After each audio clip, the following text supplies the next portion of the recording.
But regardless, I still have life, and so there is hope for a better tomorrow. My name is Mohammed. You're welcome to your perfect morning companion on television. This is GH Today. A lot happened over the weekend. A lot we anticipate that will happen this week as well. There's the issue of thugs having a go with officials of NIMOs. There's also absentee MPs. President Mohammed has also ordered for the termination of a contract with SML. And then the MPP internal elections is also up in the news. That's a lot more. Today we'll talk about how to store your personal data. And then later, the Ghana Youth Summit. If you're a young person, this should interest you. So there's more. We'll take you to the court. We'll take you to the world of sports. A lot more here on this Park Show. Please don't miss any part of it. But let me first motivate you.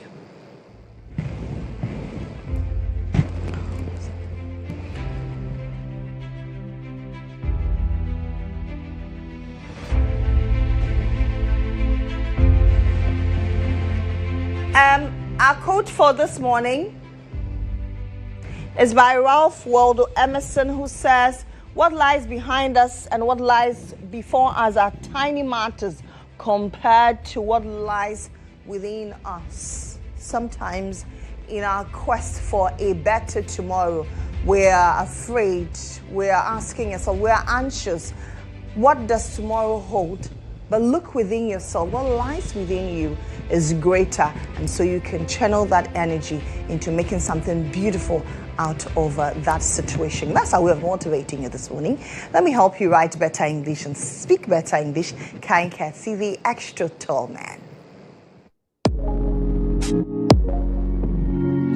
Today's word is SAGE. Sage. Sage. It's an adjective. To be sage means to be wise, especially because you have great experience. Let's exemplify it. Bright's sage grandfather taught him to always look out for the best in people. Sage.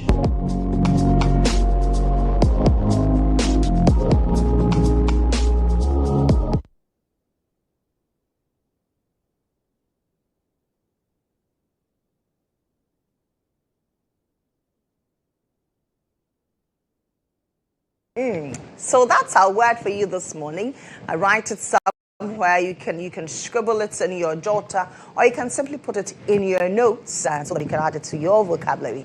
Every morning here on the show, we help you improve your English language. Now, let me pump you up. It's a beautiful Monday morning. It's not cloudy. It's not sunny. It's just in between. The weather is beautiful.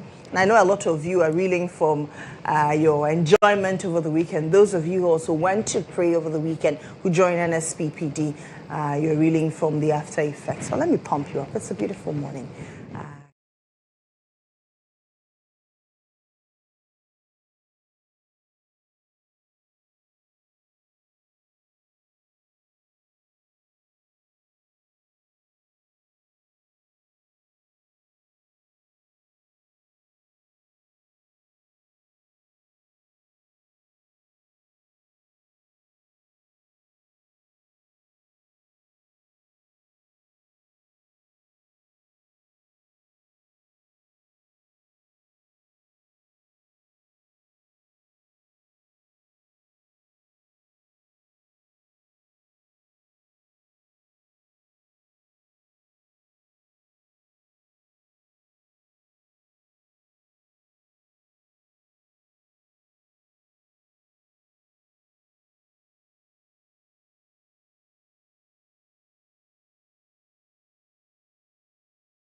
Fabia, they are fine. Omo went to 10 years. No later on, no my ferry. God is still in the miracle working business. I know that sometimes you want to throw in the towel and say that enough is enough. I want to give up. Hold on tight. Be fine. In the end, we all sing hallelujah. So that's Castro and Sarkodie saying Adonai. Let's head to the courts.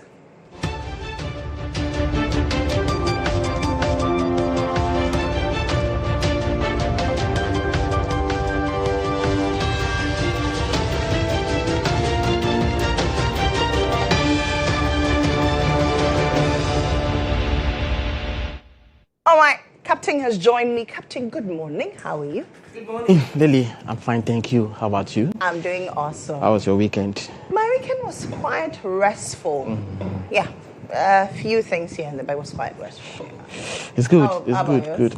I had a very stressful weekend. Very stressful weekend because one of my sisters got married. Oh, Saturday, congratulations to her. Yeah, congratulations to Mr. and Mrs. Asari. Hey. They got married yesterday, so she's out of the market. So over the weekend, the whole family from Accra, far away from Western region to Accra. It's not been easy. And then everything was successful. So it's been quite stressful, but it comes with it. What can you do? Yeah. That's, so, as you grow, your responsibilities are many. Absolutely, yes. I like your energy this morning. You know, it's Monday. It's Monday. I came to the studio filming, so angry, because over the weekend, whilst I was being stressed, going through, there was a story we did on Friday, last week Thursday, that I'm pretty sure they will bring it to you. But let's go back with the maritime seminar. We'll touch on this story after the maritime seminar, and I'll tell you why. That story got you there as someone. Absolutely. Okay. Absolutely. We'll touch on it. Yes. So there was a maritime law seminar. Yes. So the 15th edition of the maritime law seminar for judges. So every year, the Ghana Shippers Authority and the Judicial Training Institute, they come together to train judges on issues of maritime law, changes that have happened and things that they are supposed to take note of, especially also because day in and day out, there are new judges who come in and then their knowledge on the subject matter ought to be abreast with. And so your screens now, most of the people you see here are justices of the Superior Court. So, Supreme Court judges were present, appeal judges, and of course, High Court judges. So they were in there, and then it's a 2-day program. Okay. So some of the judges you can see on your screen there during the opening ceremony and interesting event. So it brought together these personalities and all, and the focus is to ensure that they are aligned with the laws of maritime, they are aligned with situations that happen within the maritime industry. So when cases come before them, they have the knowledge, they have the know-how to be able to adjudicate them, to be able to deal with the subject matter as it is and all of that. So that day, the acting Chief Justice, Justice Paul Bafuboni, had been speaking, and in his speech, he did indicate that he's advocating for a specialized court for that industry. Let's hear from the acting Chief Justice. Allow me to close with a few recommendations that may guide our collective efforts moving together forward. A. Capacity building and judicial training to ensure continued professional development for judges in maritime logistics and international trade law to ensure informed and consistent interpretation. B. Enhance collaboration to strengthen partnership between the judiciary, the GSA, and other relevant state agencies to promote coherence in policy implementation and dispute resolution. C. Judicial oversight and due process to ensure that any regulatory enforcement under Act 1122 upholds the principles of natural justice, proportionality, and the right to appeal. D. Specialized courts or divisions dedicated to international trade and logistics to ensure expertise and efficiency in adjudication.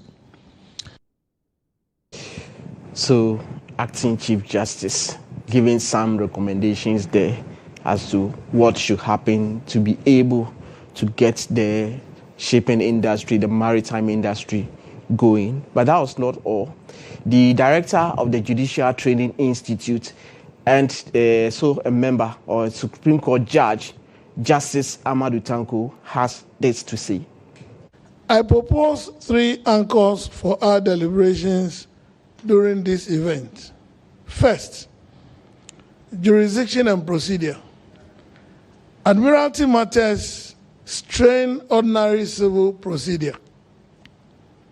These matters range from ship arrests, limitation actions, maritime liens and priorities, forum selection, and anti-suit relief, all of which require confident, competence, and expert handling.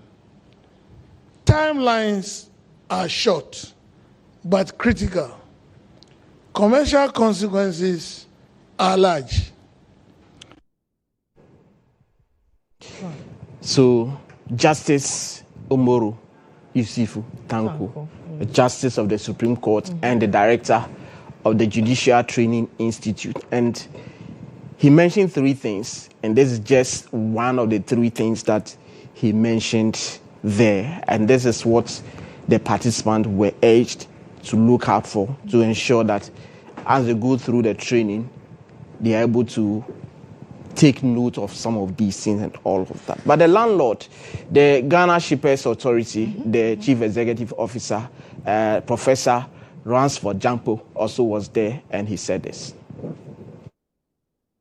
If he is able to give meaning to that call of having specialized court to address maritime matters and issues, I believe it will further our cause as we strive to protect the interests, of shippers, so that shippers and those who try to run afoul of our laws and those who try to take the laws into their own hands and do things that do not agree with our act, they will know that if you are caught and you are sent to court, the matters will be adjudicated with a certain sense of urgency. Sometimes people do the wrong thing and they know that, well, the worst you can do to me is to take me to court. And if you take me to court, I have what it takes to drag it under the, in my view, bogus cliche that the axis of justice grinds slowly. I don't believe in that. If it must grind slowly, it might grind slowly with a purpose. But we cannot allow unscrupulous people to run afoul of our laws and to do things against shippers and say, well, you can take me to court, but I know that we'll drag it in perpetuity.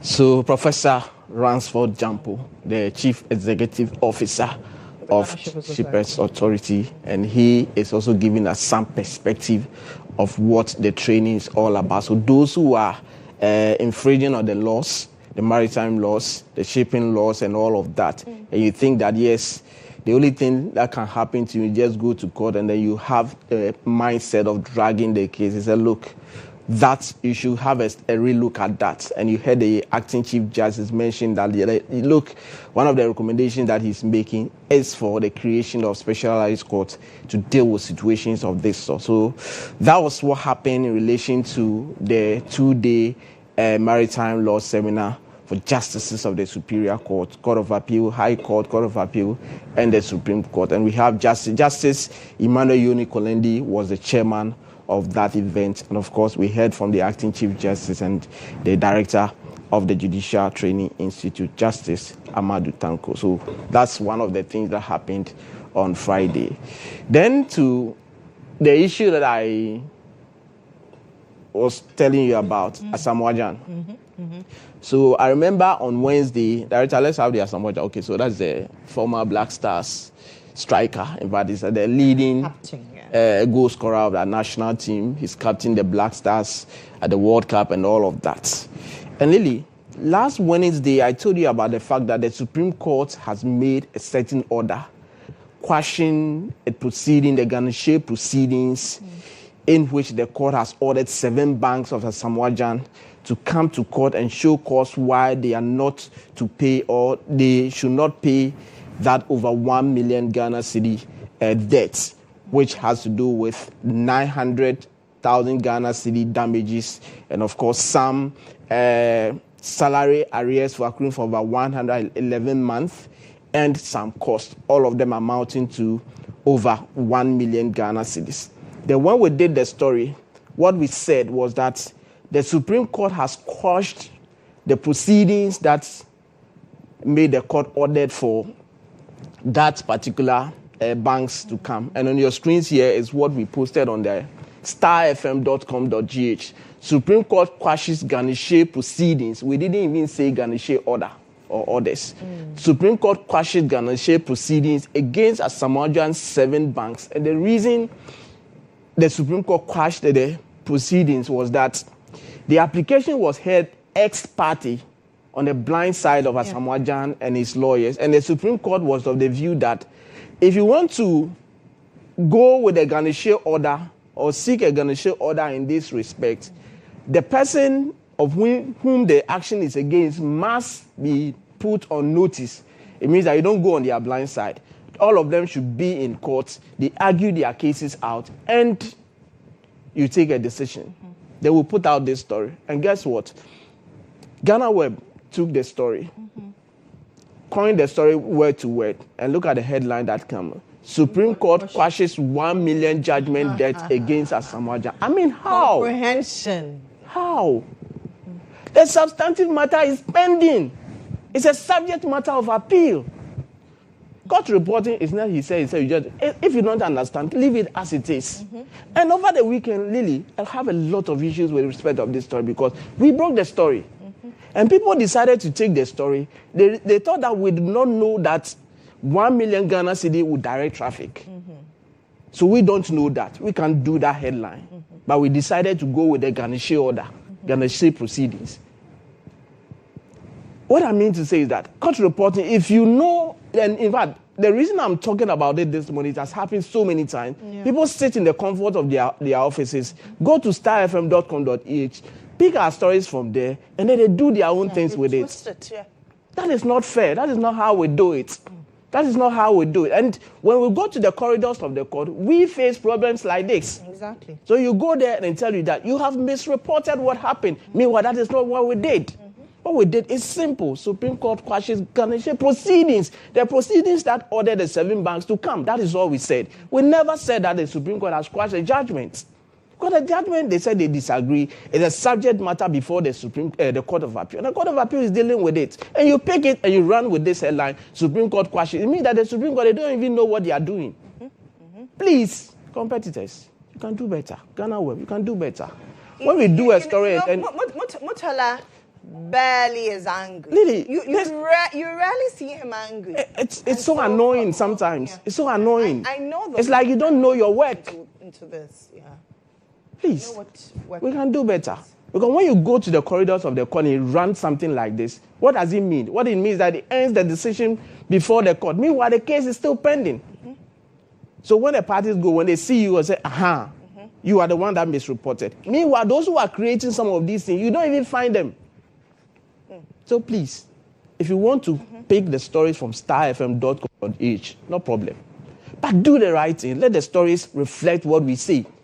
We don't put headlines because we want to put headlines. We put headlines to reflect the story. The true. Absolutely. And what we do is that the justices who sat on this case, we are running them against the parties. Justice Amadou Tanko chaired this particular case at the Supreme Court, a 5-member panel. And then you are coming out with a headline like this. Meanwhile, that is not what happened. Quite unfortunate. Anyway, let's do better, especially as journalists. Captain, thank you very much. That should do for court today. Let's head to Inside Out. Inside Out is quite an interesting one. Stay with me.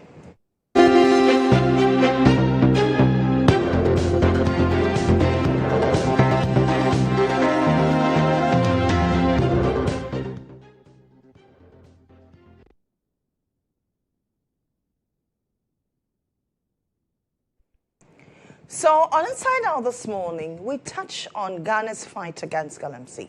And very often, we sit here and we talk about the fight against galamsey and the elements involved such that we're losing this fight. On Saturday, 1st November, NIMOS went on another expedition, for want of a better expression, to get rid of persons involved in galamsey in our various forest reserves, in our various areas that are heavily involved in galamsey. They landed in Hwidium in Goso. Now, upon getting there, they were attacked by thugs. Now, these are not just ordinary thugs. Now, we sit here all the time and we talk about emboldening people. These thugs allegedly were led by a member of parliament for the current administration. So, my challenge now is, if a member of parliament will lead thugs to attack persons who have been sanctioned by the president to go and rid our forests, to go and rid our various communities of galamsey activities, activities that threaten our livelihood, activities that threaten our water bodies, activities that threaten our national security, then we are sitting on a ticking time bomb as a country because we're just pretending to fight galamsey. It is sad that for us as Ghanaians, we politicize galamsey. We use it as a tool to campaign, both divide, NPP, NDC. And then when it comes to the real boots on the ground, we're attacking the real people who are trying to rid our forests, who are trying to rid our communities of these illegalities. This is a shame. See, if you are a member of parliament and you are complicit in this, you should be ashamed. We are always talking about the chiefs, the chiefs, the chiefs. And if a sitting member of parliament will lead thugs, as though he does not understand the severity of the issue at hand. This is not a regular person. This is not a regular galamsey kingpin. This is a member of parliament. This is an affront to our democracy. Ibrahim Alassan joins me. Ibrahim, good morning. Good morning. We always say we are not angry enough. Yes, indeed. And that's exactly what you're witnessing. So this NIMOS task force was led by the commander of the task force. On this platform, we heap praises and lauded a certain gentleman in a military uniform when the presidency invited CSOs to talk about galamsey, who sent out caution, strong caution to galamseyers that they were coming for them. He led this operation. They were surveilling some communities in the Ahafo region. Yeah, along the Goso highway. Yeah. On their way, they saw an excavator briskly engage in illegal activity. And so they went in there and made some arrests. In fact, arrested the individual, destroyed their structures, confiscated some vehicles. It was there that they asked the ringleader to place a call to their bosses. And that was where the problem started. One individual, of course, who is the MP for Asutifi South, came in, indicating that he had been sent by Collins Dauda, a colleague MP, to come and intervene. And that those who had been arrested and handcuffs, the handcuffs should be removed. You know, it's... Apologies. It appears that when issues like this happen, we are enraged.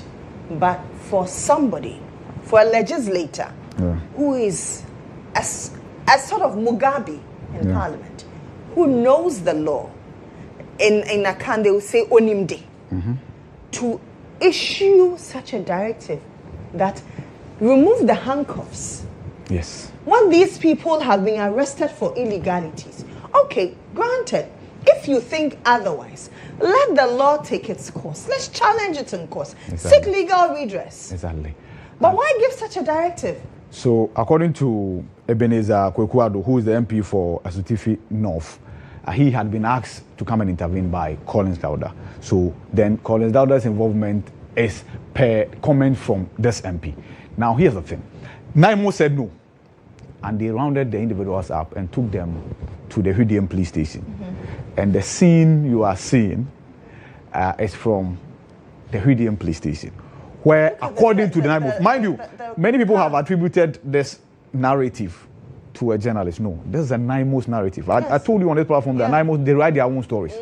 This is account from Naimos that the MP mobilized many more people, besieged the police station, and demanded that the suspects be released and then that the confiscated vehicles be surrendered. Failure to do that, they were threatening to burn down the police station. They had to call for reinforcement from Gosu and many other places. At a point, the Zongo chief had to surrender his vehicle to be used to extricate the Naimos members. Military, armed, fully kitted military. That still could not deter these marauding individuals who were baying for their blood. You see, this is the extent of, how do I put it? This is how grave the issue of Galamsey is. Exactly. That persons will see men in full uniform, armored to the teeth. Yeah. These men are armed to the teeth. Yes. They have weapons. Exactly. Loaded weapons. Yes. And these persons can go ahead and attack these people. It means that this Galamsey fight, we've lost it. If this is not handled, because see, names have been mentioned, and kudos to Naimos. That's not the only name that Naimos is mentioned. The last time was Captain Jabari. Yeah. That's the Ashanti Regional Security Coordinator, right? He has come to say that he was not involved in any way, and that the young people who were parading as national security operatives just came to him in his office. But of course, investigations, how far with that? Here, names have equally been mentioned. The MP, what is he saying for himself? Collins Dauda, what is he saying for himself, right? And this, what is government doing about this? Because obviously the ministry must be willing to address this. This impunity we cannot condone. This impunity we cannot allow to fester, to be honest with you. And so, yes, eventually, the military men, as you are looking at them, look at how they are being manhandled. These are men in uniform. And what's their crime? They are fighting Galamsey. To save who? The same people who are seeking to attack them. Because when the water is polluted, it doesn't impact on only your health or only my health. It cuts across. When children with deformities were being born, it was not limited to anybody. It's in the mining communities, right?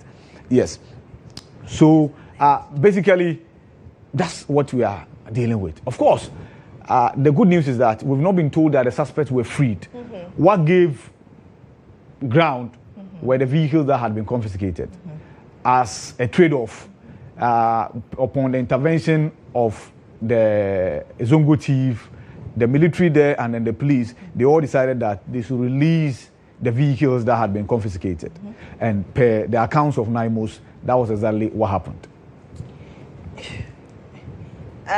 We're trying to engage a security consultant, Richard Kumado, if we have him. Let's engage him. Okay, pretty shortly, I'm sure he'll join us then. We'll have a conversation on the back of this idea. This is, see. Well, that's not the only vandalism we're dealing with. What you are witnessing on your screens happened over the weekend at the Achimota overhead, where the owner or the driver of this vehicle ran into a stationed Abubuya. You know, these young men who cut refuse at a fee with their tricycles. So apparently he had parked his tricycle there and he was in there. This vehicle ran into the tricycle and killed him instantly. As a result, his people masked up. And the fortunate thing for the driver was that he was not there when they decided to visit this mayhem on his vehicle, because you could tell that the target automatically will have been the driver. But you see, there's equal another mob action that we cannot encourage. See, the claim is that the driver was driving recklessly. Granted. A life has been lost. Into your own hands. That's the point. First of all, from the physical narration, you can say that the driver was driving recklessly. Do you know mechanically what could have been wrong with his vehicle?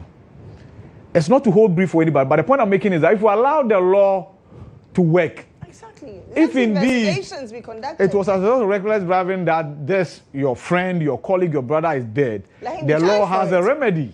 Let him be charged for it. Because Lily, this can be anybody. It could have been anybody. Because you know vehicles that are involved in accidents, and it could have been any of us in there. And the default setting is that they attack you. And you see, we're not trying to hold beef. The way these Abubuya, right, whether they are riders or drivers, drive on the streets, they have no mirrors to check whichever car is coming behind them. They just veer into the road. They will come in front of you. To drive in a car, it's extreme. It's just by the grace of God. It's extreme sports. And you are right.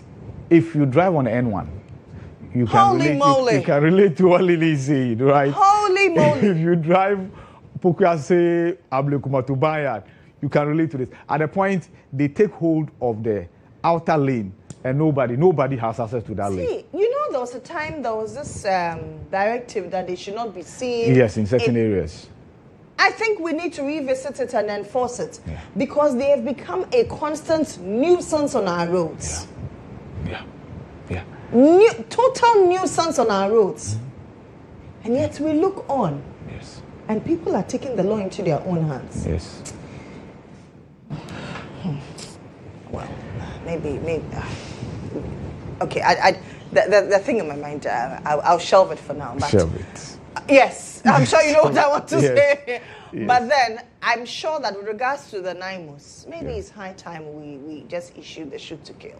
Because honestly, if you are destroying our environment, you are our enemy. And what do you do to our enemies? We kill them. So, if you are fighting me, I will fight you back. You are destroying our environment so that my life will be destroyed. Then let me destroy yours. One life, we can lose one life to save the entire nation. It is high time we revisit that conversation on shoot to kill. Maybe they wouldn't have had that confrontation in the first place. Lily, we also have to celebrate the restraint. Yeah, with which they exercised. Because like they are armed men. Exactly. Imagine they just decided to fire. What the repercussions? Look at the number of people there. Exactly. What would have happened? Exactly. We would have had blood on our hands, counting losses. How many lives have we lost this year as a nation? How many more will we lose to these things? All in the name of the fight against Galamsey. This is a wake-up call. If members of parliament are found to be complicit, Mr. President, act now. Yes, the Speaker has equally issued a warning that members of parliament accused of engaging in Galamsey, and if indeed investigations establish that they are indeed engaged in Galamsey, he, and I'm quoting him, will ensure that they lose their seat. Absolutely. Names have been mentioned. At least the least we can do is get some investigations done. We should not shield anybody. No. President Mohammed has promised that nobody will be shielded. This time around, we want to see action. We don't want to see just words. Do not, Mr. President, your government should not shield anybody because this is detrimental to your governance. And if care is not taken, Ghana will be on the brink of collapse. Anyway, that should do for Inside Out. We are not angry enough, honestly.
Minister of Foreign Affairs, and the embassies from Mexico, USA, and then Canada. So they are trying to make it possible for all of us.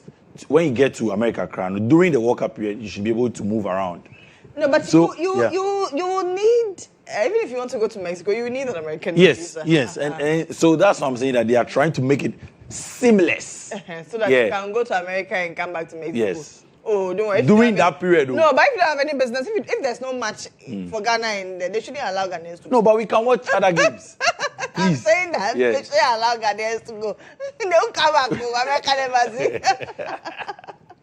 We'll come back. He's saying like, we'll come back. Anyway, what's up in sports? We want to start off with the Black Queens. And we've been speaking to Chantel Boy-Holoka, who, spoke with Monica Bukari exclusively. And if you remember, she actually played for the England or the English national team before switching allegiance to Ghana. And she's revealed that, she's always had Ghana on her mind. I think Ghana's always been, even when I was there, Ghana's always been in the back of my mind. It's always been something that I've known I can play for.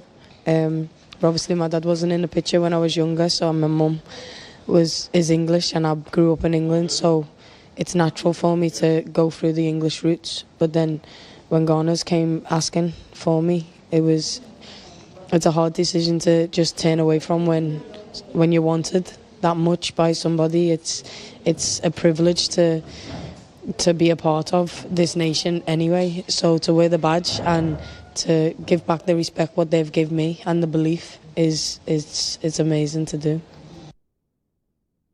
Well, she also revealed that she was part of the qualification team that made Ghana get to the WAFCON and another 2026 WAFCON, and this time around they're eyeing the World Cup in Brazil. Actually, to get a clean sheet and to not concede the goal, that's massive for us, for our confidence. Egypt they were a tough side in both first halves, but I think the second half we corrected what we wasn't doing right in the first half of the games, and we definitely are showing our quality against these teams, and I think our main focus is to put our nation back on the top of the map, and also we have the motivation from the last AFCON to drive and to become one of the best for the upcoming tournament, and then hopefully there's another motivation to be able to go to Brazil. Like, that's given all the nations a lot of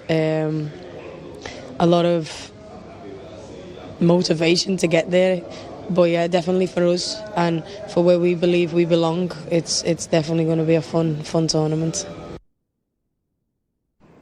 The 2026 AFCON will be a fun tournament, according to Chantal Boy. Look, let's head to the Ghana Premier League, where we had results right from Friday. Bechim United and Nations FC settled for a 0-0 draw. Hoho United and Midiama Sporting Club also played out a 1-1 draw. Brekum Chelsea 1, Vision FC 0, 11 Wonders 0, Aduana Stars 1. Swedru All Blacks held Kwanzaa Out of Lions to a 1-1 draw. Bibiani Gold Stars beat Young Apostles 1-0. And then, of course, Kumasi Asante Kotoko, they beat their counterparts, Kerala United, 4-2. Accra Hearts of Oak, yes, Masters, they beat Basake Holy Stars by 2-1.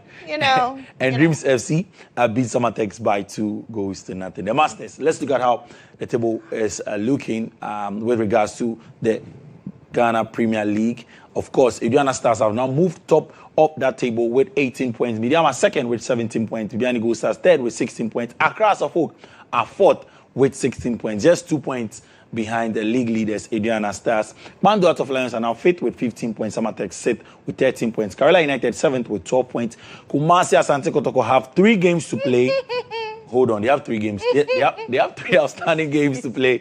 They are 8th with 11 points. Young Apostles are 9th with 11 points. Hoho United 10th with 9 points. And Nations FC and Vision FC in that order. Let's head to, finally, the English Premier League. Brighton Hove Albion beat Leeds 3-0. Burnley were at home and lost to Arsenal. Arsenal are unstoppable. Another clean sheet, 2 goals at the Turf Moor. Crystal Palace beat Brentford by 2-0. Fulham also beat Wolves by 3-0. Oh, Manchester United settled for a 2-2 draw up against Nottingham Forest. And then Spurs were at home. They were at the Tottenham Hotspur Stadium and lost to the Blues Chelsea by 1-0. And Liverpool beat Aston Villa finally after losing 4 straight games in the English Premier League. They beat Aston Villa by 2-0. West Ham United 3, Newcastle 1, Manchester City 3, Bournemouth 1 as well. And today we see Sunderland taking on Everton. And Arsenal still top of the English Premier League table with 25 points. Manchester City second with 19 points. Liverpool third with 18 points. Bournemouth are fourth with 18 points. Spurs are fifth with 17 points.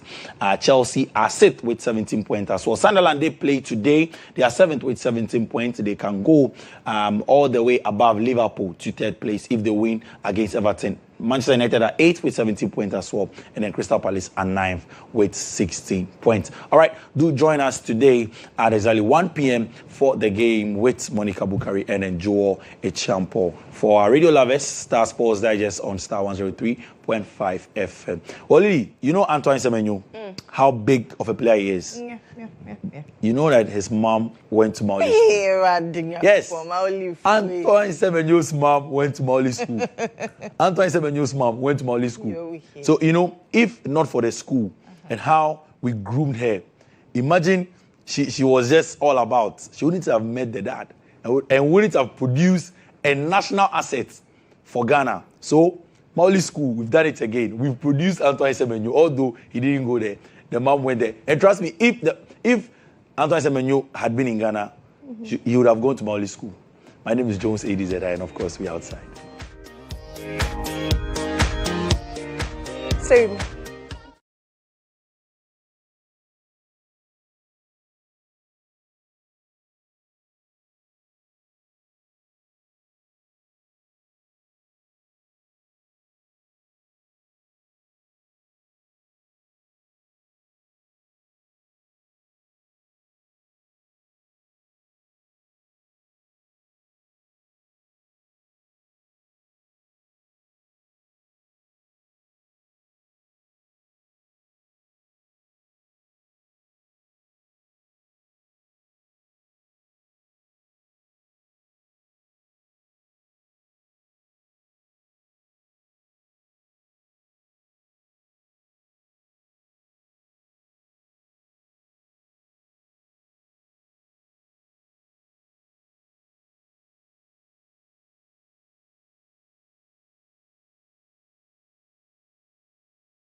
Welcome back to the show. This is still GH Today here on GHOne TV, your perfect morning companion. And my name is Mohammed. It's now time for the breakfast review. And my guest this morning, Bilal Lamzi, is Member of Parliament for the good people of Chanapaga. Dr. Dixon Adomako Kisi is one Member of Parliament for the people of Anyasotum. And Richard Suma is a Deputy General Secretary for the United Party. A lot to unpack this morning. We lead with absentee MPs. I am wondering why members of Parliament are not going to Parliament, especially those who made a big deal in the last Parliament about their colleagues not attending sit-ins. Doc, let me start with you. You were in Parliament before. Do we need all the numbers in the House to conduct good parliamentary business? First of all, I think let me admit that parliamentary work is both within the chamber and outside the chamber. I say this with the greatest of respect to the Speaker, in the sense that there are usually committee happenings either on the campus of Parliament or, in some instances, outside of Parliament. In fact, in most instances, the parliamentary committee groupings end up meeting in Koforidua, Sunyane, even Tamale, for crying out loud. So it is quite difficult to have the entire parliamentary group or numbers in Parliament at one particular time, unless there's a known major event of voting to occur. In fact, let me remind Ghanaians that some major bills have been passed with fewer than 15 people in the chamber, and this happens without noise. And in many instances, many bills are passed not with the entire numbers, except for the fact that there are some superstar cases, the likes of the E-levy, amongst others, that you then draw a whole crowd there. Very controversial matters. So is unfortunate. And in truthfulness, when you have numbers of above 170 as a political party, and you know that you can get anything rubber stamped, the incentive for members to actually show up is reduced. And the tendency for other parliamentarians to feel that others will be there is also high because of their high numbers. But invariably, I think that in truthfulness, this particular parliament, the executive has quite a fantastic leeway, in the sense that in actuality, once it is agreed upon in cabinet, it will be rubber stamped in Parliament. It will be very surprising for me to see the NDC members of Parliament muscle power to join forces with the minority on any issue at this point in time. So, Your Excellency John Dramani Mahama literally has leverage over the Speaker of Parliament in this particular government. And for that matter, let me just prejudice and say that the need for the Speaker is quite reduced. Minimal. And even more so, the need for members of Parliament on the majority side. They are largely expected to do as the President says. And this is one of the unfortunate bits of democracy. But it rarely happens for a president to have this huge number of seats. And in fact, the executive or cabinet is enjoying this fantastic numbers that they have. So in summary, the key thing is that I think that if there are no controversial major bills, it will be very surprising to see huge numbers. The minority, on the other hand, can be using this as a leeway of, as it is, obstructing some bills. When they call to question quorum, but invariably, many a times, some of us enjoy watching the proceedings on TV whilst we attend to other parliamentary businesses. Some of us, unfortunately, in Greater Accra, end up having visitors within Accra, and it's quite difficult. So most of the Greater Accra parliamentarians, for instance, since we are local, we tend to have more people waiting to see us. And hardly would you have a room full of people if you're coming from Sunyani or Tamale. You rarely would have the numbers that the Greater Accra or sometimes the Eastern region has. So whilst you're watching the proceedings, you're also attending to local politics from your constituency, or even also with them the same thing. So you're never going to really always have a full house. And in fact, the third session in the year is always quite more relaxed, fewer items on the ticket to attend to. The main business of this will be the budget for next year. And all the runarounds will be largely all the various committees looking at the budgets, their content, before the finance minister comes to read it. So this particular meeting is unfortunate, but the overall key thing is 2026 budget. Okay. Yeah. But does it have any impact significantly on chances of MPs if they fail to show up? What signal does this send to your constituents? Because they sent you to Parliament to represent them, and you are seen as not being present. Does it send any signal to your constituents? The same people prefer you stay home with them, unfortunately. So it's neither here nor there. Some will complain that since he went to Parliament, he's just doing yeah on TV. Yes, and then somebody's at your backyard campaigning vigorously against you that you don't spend time with them. And sometimes these propagandas catch on to all of us. The likes of Okoboy was told he wasn't coming for outdoorings and funerals. So how do you show up for a funeral and then be at Parliament at the same time? It's a serious balance.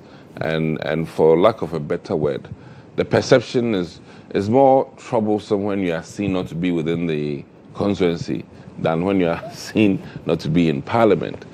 Many of them would rather see you at their weddings, and unfortunately, this is the reality. Okay. And I always say that the true work of Parliament has now been sacrificed for the in-person engagements. The core work of Parliament is supposed to be policy analysis and making a case for the numerous people we represent. But when you are seen talking plain English in Parliament, that means you are even leaving much earlier. They'll say that Brofunkwa or that's not what they want. And I think it's going to take many decades for us to reverse this. And this all started with Kwame Nkrumah when he pushed the parliamentarians to go down and be with the downtrodden. And he felt at the time that there was a disconnect between the lawmakers and the ordinary people. And that drive to bridge, now we've overbridged. We've overbridged. And the core mandate of Parliament has been sacrificed rather for, like I said, what you got for me in hand. And until these parliamentarians, and I feel their pain, and largely those in government, people are expecting more than your paycheck. If your paycheck is 12,000, they're expecting you to be having 100,000. And when they demand from you, they have no mercy. You know, I'm even still experiencing that. Living after Parliament? They think that you owe them for life. You know? Interesting. And in fact, when I dare go into the future, I wish to write on who takes care of the parliamentarian, because sometimes you are on empty and still people are demanding from you, and you have to do conjurement, magical things to make it happen. So the speaker has a point. Some of them, 21 days is quite a lot if there are no medical reasons. And I think that you need to balance your administrative, executive work with the parliamentary work, especially in the case of some of the ministers. I was surprised to see Okujato Ablakwa on the list. Granted that as a foreign affairs minister, you travel a lot. But once you're in country, I think it's the onus is on you to at least make sure that you sign in.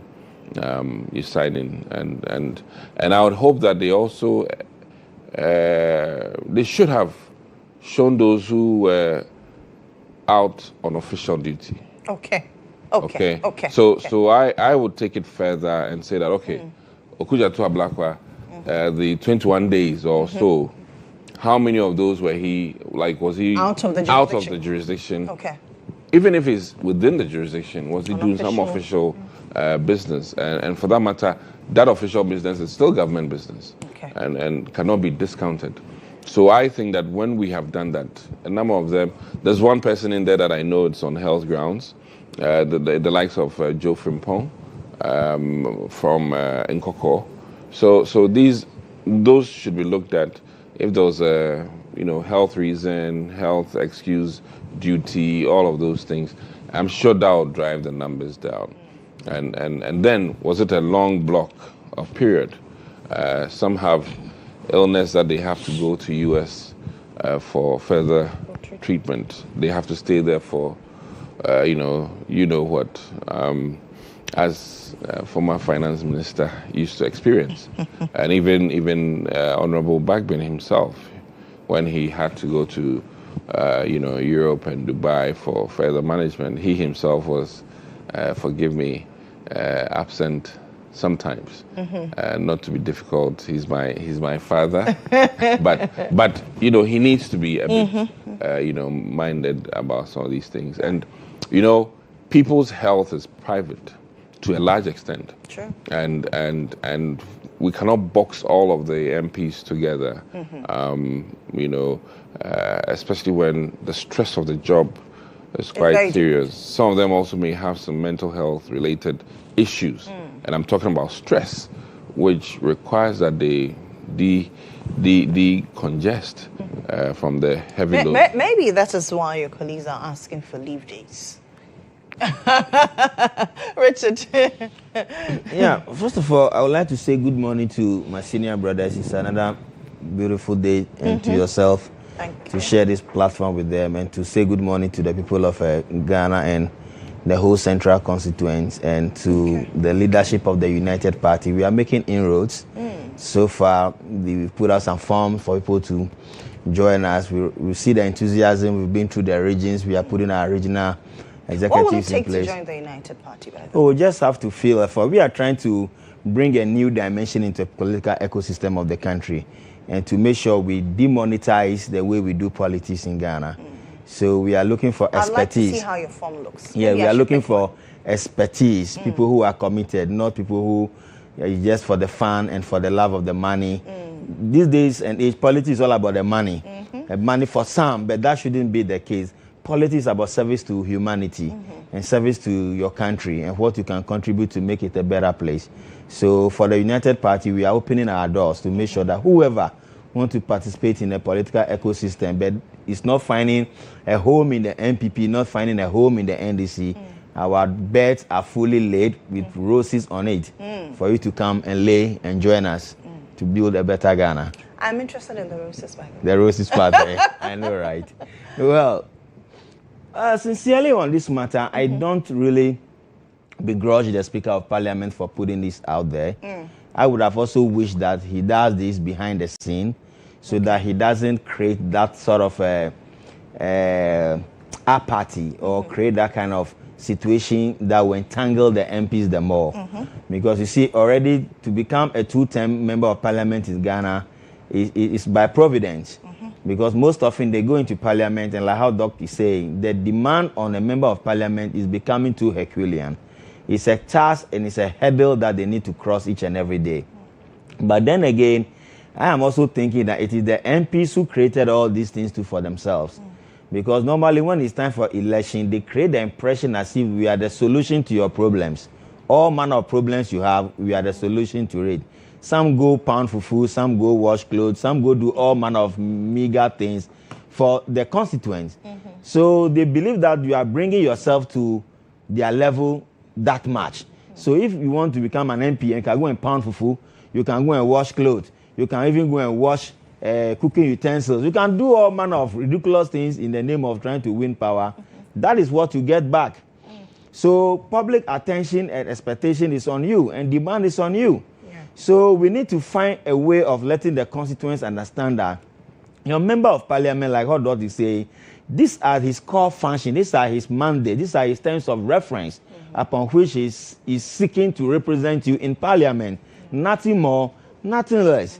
The district common fund is there. Whatever is meant for the constituency, whatever is meant for your infrastructure development, whatever is meant for education, whatever is meant to support you in basic things, it should be the responsibility of the assembly. But because the MP, it is not their fault. That is the kind of system we run now. So they too, they are most often tempted to at least bring themselves to the level of their constituent. But as I said, there are several functions of a member of parliament. Some are, like you said, like a committee level. Some have numerous other engagements. Some are serving on other boards. Look, there's a plethora of things that they are dealing with on each and every day basis. So for them not showing up in parliament constantly can be understood. But it shouldn't be that rampant. It shouldn't be like a truancy where it's a deliberate attempt that I only want to get to parliament. Once I've gotten to parliament, my presence there is not really needed. I can choose to come and I can choose not to come. That one, you are sending a bad signal that you don't mean business.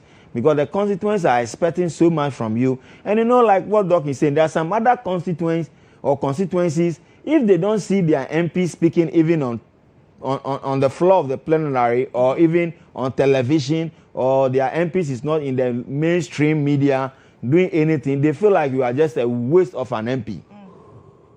They don't believe in you. Even if you bring them development, they still want to see that, oh, our MP for Whole Central is here, is there, he's been seen, he's been heard, he's making a lot of forceful arguments on the floor of the House, and he's doing this and he's doing that. Even if his arguments are flawed, they still just want to hear you speak. So we encourage the MPs to try and balance their activities, because the core function for which we elected you or we elected you is for you to represent us in parliament. So we want to see you most often in parliament. You see, if you are doing any other things behind the scene, for us, we don't know. So the only day we can feel that you are representing us true and truly is when we are seeing you contributing to the political debate on the floor of parliament. So we encourage them to balance their skill and try as much as possible not to negate their responsibilities of parliamentary duties to focusing on several other things.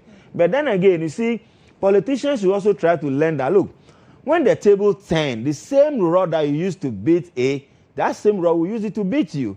Honorable Okujetu Ablakwa, for once, he has been an advocate.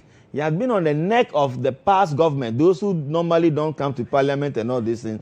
You hear him vociferously making a lot of argument on the floor or even in the media space that they are abandoning their role, they are absconding from parliament, they are doing this, they are doing that. But here, like the case, you have also been given a foreign minister. That suggests that today the reality that has dawned on him that if you have been given ministerial position and you are still an MP, there's a conflict of responsibility because you have two heads to manage. So I will still be of the view that law that Kwame Nkrumah brought, that we should be able to pick some number of ministers from parliament, we should take a look at that. We are not bringing technocrats into our governance. We are not bringing expertise into our governance. That is why most of them are clamoring to get into parliament. It is now that JM has limited the number of ministers he's appointing Many MPs today are even still crying. They are feeling the pinch of it. They are feeling the bitterness because they wish they've gotten some appointment. But here like the case, they are in parliament. How much is MP salary? How much is the member of parliament salary? So, you see, you cannot be a member of parliament and then you don't have any deal. You are not getting any government contract. Are you here for that Christmas? Because your salary is meager. And at the end of the day, wedding, engagement, funeral, school fees. Look, everything in the constituency, they put it on your head. But if you don't get any other means of getting any extra income, then you are virtually going to deplete your bank. And you become an MP. By the time you finish serving as an MP, you become like a puppet. So please, let us make sure we bring a lot of technocrats to fill in many sensitive positions. For instance, if you are talking about Minister of Defense, it must not necessarily mean that you must be a member of parliament before you can be a Minister of Defense. You can get somebody with a defense background, security background, and expert in anything, like how we brought Dr. Omani Obuama to become a Minister of Defense. These are the things we should be encouraging, but we should try and look at the Constitution and draw a caveat. And to say that if you are going to appoint 100 ministers, 50% of the ministers can come from parliament and 50% should come from technocrats. Then with that case, or in that score, we'll be able to balance it and understand that if I'm a member of parliament, these are my core duties and I need to stick to it through and through. And if anything comes in, I can be able to manage and be able to serve my constituents at the same time, serve the responsibilities of parliament. So on that score, we only want to appeal to the Speaker of Parliament that don't be putting the MPs rather in a very dicey situation, because already their situations are compounding. They are compounding, especially those of them who have not gotten any appointment. So if they don't come to parliament for 1 or 2 times and you're also bringing it to the public domain, perhaps there's a constituent who does not even know that my MP is not coming to parliament. He doesn't know. Okay, but the moment, for instance, somebody is in North Town right now, perhaps he doesn't know that Okujetu Ablakwa, Honorable Okujetu Ablakwa has not been going to parliament. But with this thing that has surfaced, all of them, they will now know that, oh, meanwhile, all these days or all this month, our MP has not been going to parliament. So you are rather compounding the issue for them. And I want to appeal to the Speaker to at least temper mercy with justice and see how we can be able to do this thing behind the camera so that we don't jeopardize the status of our MPs. Okay. That's all I can say for now. Mila, your colleagues are not coming to parliament. Why? Lily, who says so? The Speaker says so. Okay, thank you very much, Lily. Let me first of all say good morning to your cherished viewers and say good morning to the good people of Chanapaga constituency. I think this absenteeism leak is a serious issue that we'll have to take a critical look at. You see, how authentic is the report? And the question is, who gave the data out to the media? That is what we want to know. But the media works with you in parliament. Yes, but there's a parliamentary press corps. You see, because the reason why I'm asking is that the votes and proceedings that we have, Doc, I know you agree with me that every information, whatever that goes on in parliament, that is the primary source that you can get the information from. And when it happened, personally, I went through the votes and proceedings that these things that I have in my office. I went through and I did not see any day that the votes and proceedings recorded a number below or a number that cannot form quorum for us to do business. So that is why I'm asking the question that where did they get that data from to come to that conclusion that most MPs don't come to parliament? Even that particular day, that very fateful day, that speaker came in. To be frank, we were few in the chamber, but a pack was going on. Other committee meetings were going on. They gave us when they call, and sometimes, we'll accept that one. That minority, every minority will do something like this for the optics, to expose majority to the public that you don't come to a parliament. Meanwhile, they know what is going on because they have their members. As at that day that the minority called for the quorum, They were not even more than 6 or 7 in the chamber. Their colleagues were part of the pack that was going on. Some were in committee meetings. So Speaker only gave us 10 minutes. If somebody is home, or somebody is in Wale, somebody is in Paga, somebody is in Navrongo, and you give the person 10 minutes, will the person be able to come to the chamber? No. Even you, when you are at Legon, you cannot use 10 minutes to get to the chamber. But before the 10 minutes, all of them, we were having about 120 something. That means they were all around, but they were running other businesses. That is for Parliament. Okay. So that's why I asked that. Where did they get the data from? And who gave it to the media? You realize that we even called for a committee on the whole where we can take the cameras out and sit as a team and discuss and tell each other the truth. But we didn't get it. But the fact is that parliamentarians always come to Parliament. Just that, you see, we know that we've shifted from our core duties now. The main or the core duty of a parliamentarian is to represent your people, to debate on national issues, to make laws for this country. But let's not forget that today we've become chief servants of this country. When constituents are in need of school fees, they run to the parliamentarian. When they are talking about developmental issues, it is the parliamentarian that is concerned. Is that enough reason? You are tending to I'm questions coming. to miss I'm making a point. Okay. When I build my point, you will understand. Okay. So when we are talking about health issues, they are also there. So as a parliamentarian, whether we like it or not, it has become part of our core mandate to lobby for development for our people, to lobby for other resources for our people. So maybe some of them come, you will find them when you go to the ministries. You find most of the parliamentarians around there because it is closer to Parliament. When they get the least chance, maybe statements that they are having in Parliament, and the only thing to do is to comment on the statement. Then the parliamentarian says, okay, then let me get out there and see how best I can lobby for my people. But that doesn't mean they don't come to Parliament. So any day, any time, I will argue that I've been there. I see them coming in. They will come and write their names, sit for some times. Some will go for committee meetings. Some are board members. Some are even board chairmen, which they have to attend to other national assignments. So it doesn't mean they don't come. Even Akujeto that we've been talking about. Sometimes, and the fact is that, Doc, I know you agree with me that some parliamentarians will even come in and forget to sign their names because of the pressure. Because I've seen the foreign minister, some Honorable Akujeto, he comes in.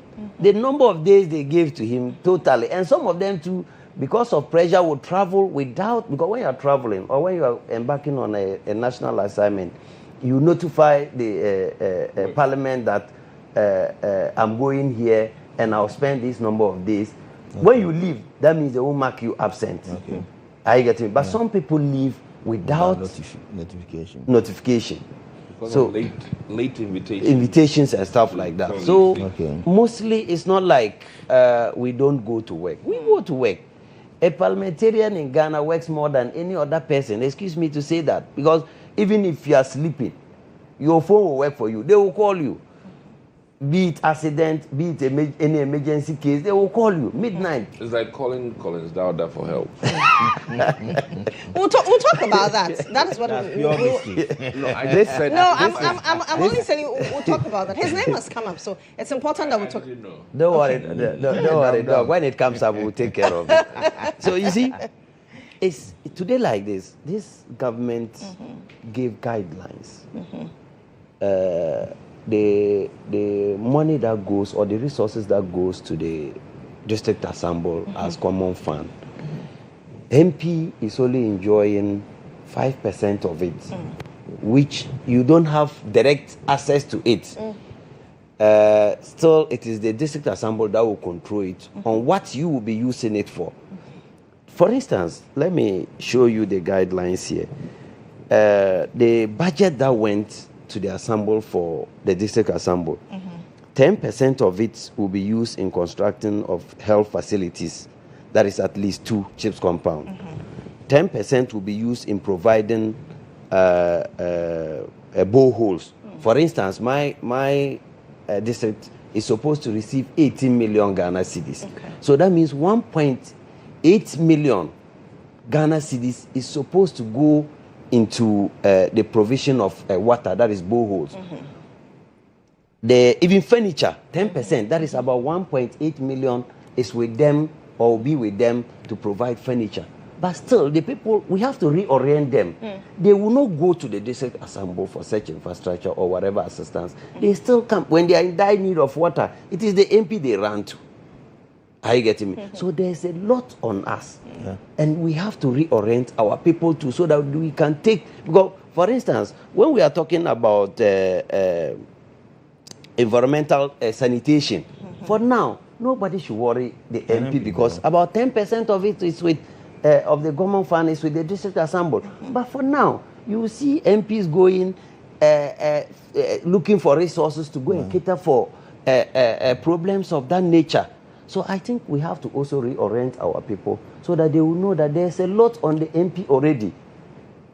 Probably, factors of that nature can take some time away from the MP. And the MP will even go because sometimes, that's why I said, most of them that are having their names marked absent, they come to Parliament. And there are days that the votes and proceedings will be going on. Then somebody will rise and say, Mr. Speaker, I was here yesterday, but I've been captured that I didn't come. Then they will go and check. He was there yesterday. He or she was in the Parliament yesterday. But the fact is that he or she did not sign. And mostly it's about pressure. So I've made it a point when I enter Parliament. I'm even lucky. The other day, my constituents were praising me that I was part of the 34 that came. That is constant. Then congratulations. Yes. You see, when I've made it a point. When I enter, my first point of call is to mark my name before I will do any other thing. Because when you sit and say, "Oh, I'll do it later," you might forget. Yeah, so it is not like we don't come to Parliament. And minority has never succeeded in calling for quorum and we fail to show up. Anytime they call for it, within or before the 10 minutes, we always get the numbers. So that is to tell you that we are always around carrying other businesses. And even your constituents that will crucify you for being absent or not being in the chamber are the same people that will line up in your office. About 20, 30, 15 of them. And you cannot leave the office and bypass them and go to the chamber. They are the same people who will go to the constituency and tell the people that when you even go to see him, he will not get time for you. He's not having time for us. So mostly we are going through a lot. When you pray, Lily, pray for us. The demands on each and every MP in Ghana is just too much. Too much. We need proper orientation of the citizens to understand the mandate of a member of Parliament. Simplicity. Is it just about reorienting the citizens or the MPs themselves? Because they go promising heaven on earth. They are also a factor. I'm misquoted as saying that I'll come and fix all the roads. And I've asked people where I said it. And, you know, the perception that one MP said it, so all MPs have said, is there. And I think that in support of what he's saying, Parliament itself needs its PR. And to be able to work on the minds of the people in terms of knowing where and what to demand. And I also think that invariably, if I were Speaker today, some of the social services that we render as members of Parliament, and I mean rental issues, school issues, and funeral contributions. If we can create a secretariat in every constituency that deals with that, because in other jurisdictions there's a social office which handles when you are out of money for rent and those kinds of things in other jurisdictions. So if there's a secretariat in the constituency, who takes care of the finances? Government. I mean, it's a government-run program, okay, and it shouldn't be under the whims and caprices of the members of parliament. Right now, we are like a bureau, or members of parliament largely are like a bureau for handling people's hospital bills and things like that. And it's becoming ever alarming, ever increasing. And I really think that it's not sustainable. And what should be done is to look into creating a secretariat that will handle these things so that it relieves the members of parliament of these loads. And the idea that you have to be at somebody's funeral, I think it's a bit becoming a bit too much, in the sense that you can't appear at 5 funerals in a day. Very demanding. It puts you at risk in terms of your traffic speeding, and now you can use a motorcade as well. So I really think that some things or some directives must come. If there was a directive that members of parliament should not show up at funerals, hey, wow. No, I mean, I'm just saying, when COVID came, we were still burying people, quote unquote, doing weddings with fewer people, and that was less demanding on members of parliament. For health reasons, we didn't have to show up, social distancing and all of that. So we have a major crisis. I don't see people walking into senatorial office for weddings, and it doesn't happen. It's a It doesn't happen, failure. and I think that more and more we are losing track or sight of the core duty and mandate, and we're not supposed corruption to be is festering them all. You see, when he was, I talked about reorienting our people, and he also said it. You see, I just want to give you a clear example that I just faced when I went home. For instance, my people, when I went home, I decided that I believe in infrastructure and social investment, because you cannot give infrastructure without social investment. The people will be left out. So my common fund, I decided to top up some money so that I'll renovate 3 schools that are dilapidated in a way. And I decided that the market women that are doing petty trading, I selected across the constituency 220 of them and gave each woman 2,000 Ghana cedis to help in the petty trading. And I gave fertilizer to about 198 farmers. That is, I supported them with fertilizer. It became a whole topic on our platform that I could have used the money that I gave to the women to provide furniture. Meanwhile, already, government has given 1.8 million to the assemble to provide furniture.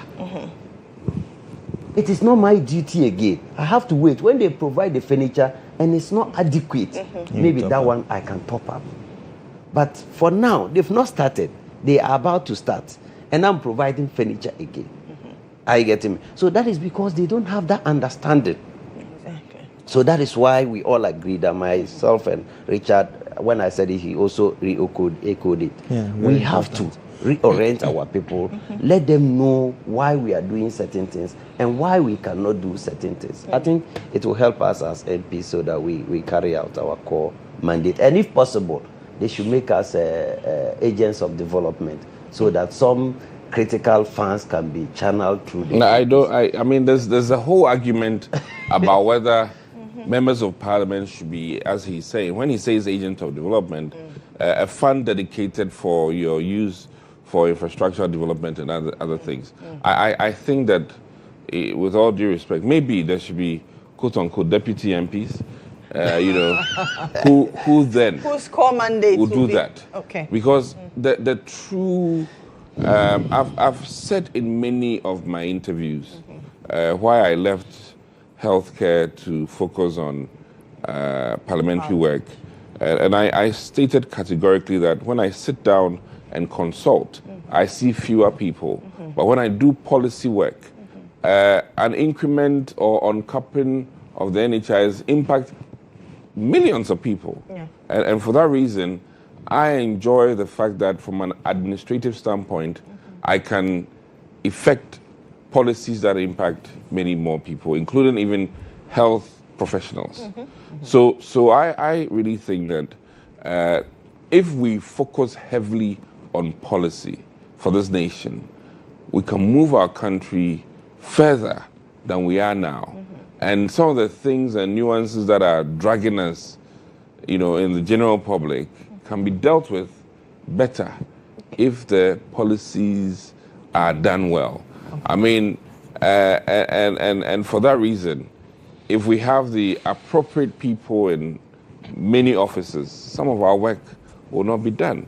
I mean, will not be necessary. Yeah. I don't see why I have to go and see social services within my constituency about somebody who's handicapped. They should be up and running and doing their work so that all handicapped people or persons living with disability do not come through my office, but go straight to the office that is made for that. So these are the challenges. And I can tell you something unfortunate here. Some of the district assemblies are running off on the person living with disability fund. Right. I'd tell you, it was a very painful experience. And instead of helping people who are downtrodden and challenged in our community, the funds, the small funds that are dedicated to persons living with disability are rather made use as it is operational expenditure, which is bad. But I think that might be changing now. Looking at the numbers quantums that are going into the assemblies now, I'd like to see the ratios. If they are getting, let's say, 180 million, how much of that truly is dedicated to persons living with disability or social services and that. And I personally have a problem with them empowering them with just freezers and things like that. I think there's more to be done. I want to see them using those funds to create architects, using those funds to create, artisans more so than just that would be better. This is not sustainable thing. Deputy MP, if it will not be done so, I think DCs or MMDCs should be elected. Okay. That will solve the whole issue because one thing I've realized is that when you are elected and you know that whatever you are enjoying now or whatever position you are having is as a result of the people doing you a favor, you will put them first before any other thing. If not that, for now, the MMDCs that we have, working and listening to what happened the other time, most of them are not having the people at heart. No. They have other reasons and they have other motives of being there than truly helping the people. So I think if it will not be done so, if they will not make MPs agents of development, they should allow MMDCs or DCs to be elected. There and then, they will help the people truly. You think they'll be more accountable? They'll be more accountable to the people. Okay, let me take a break here. When I come back, we'll talk about our fight against illegal mining. Are we losing that fight? We'll talk about it shortly.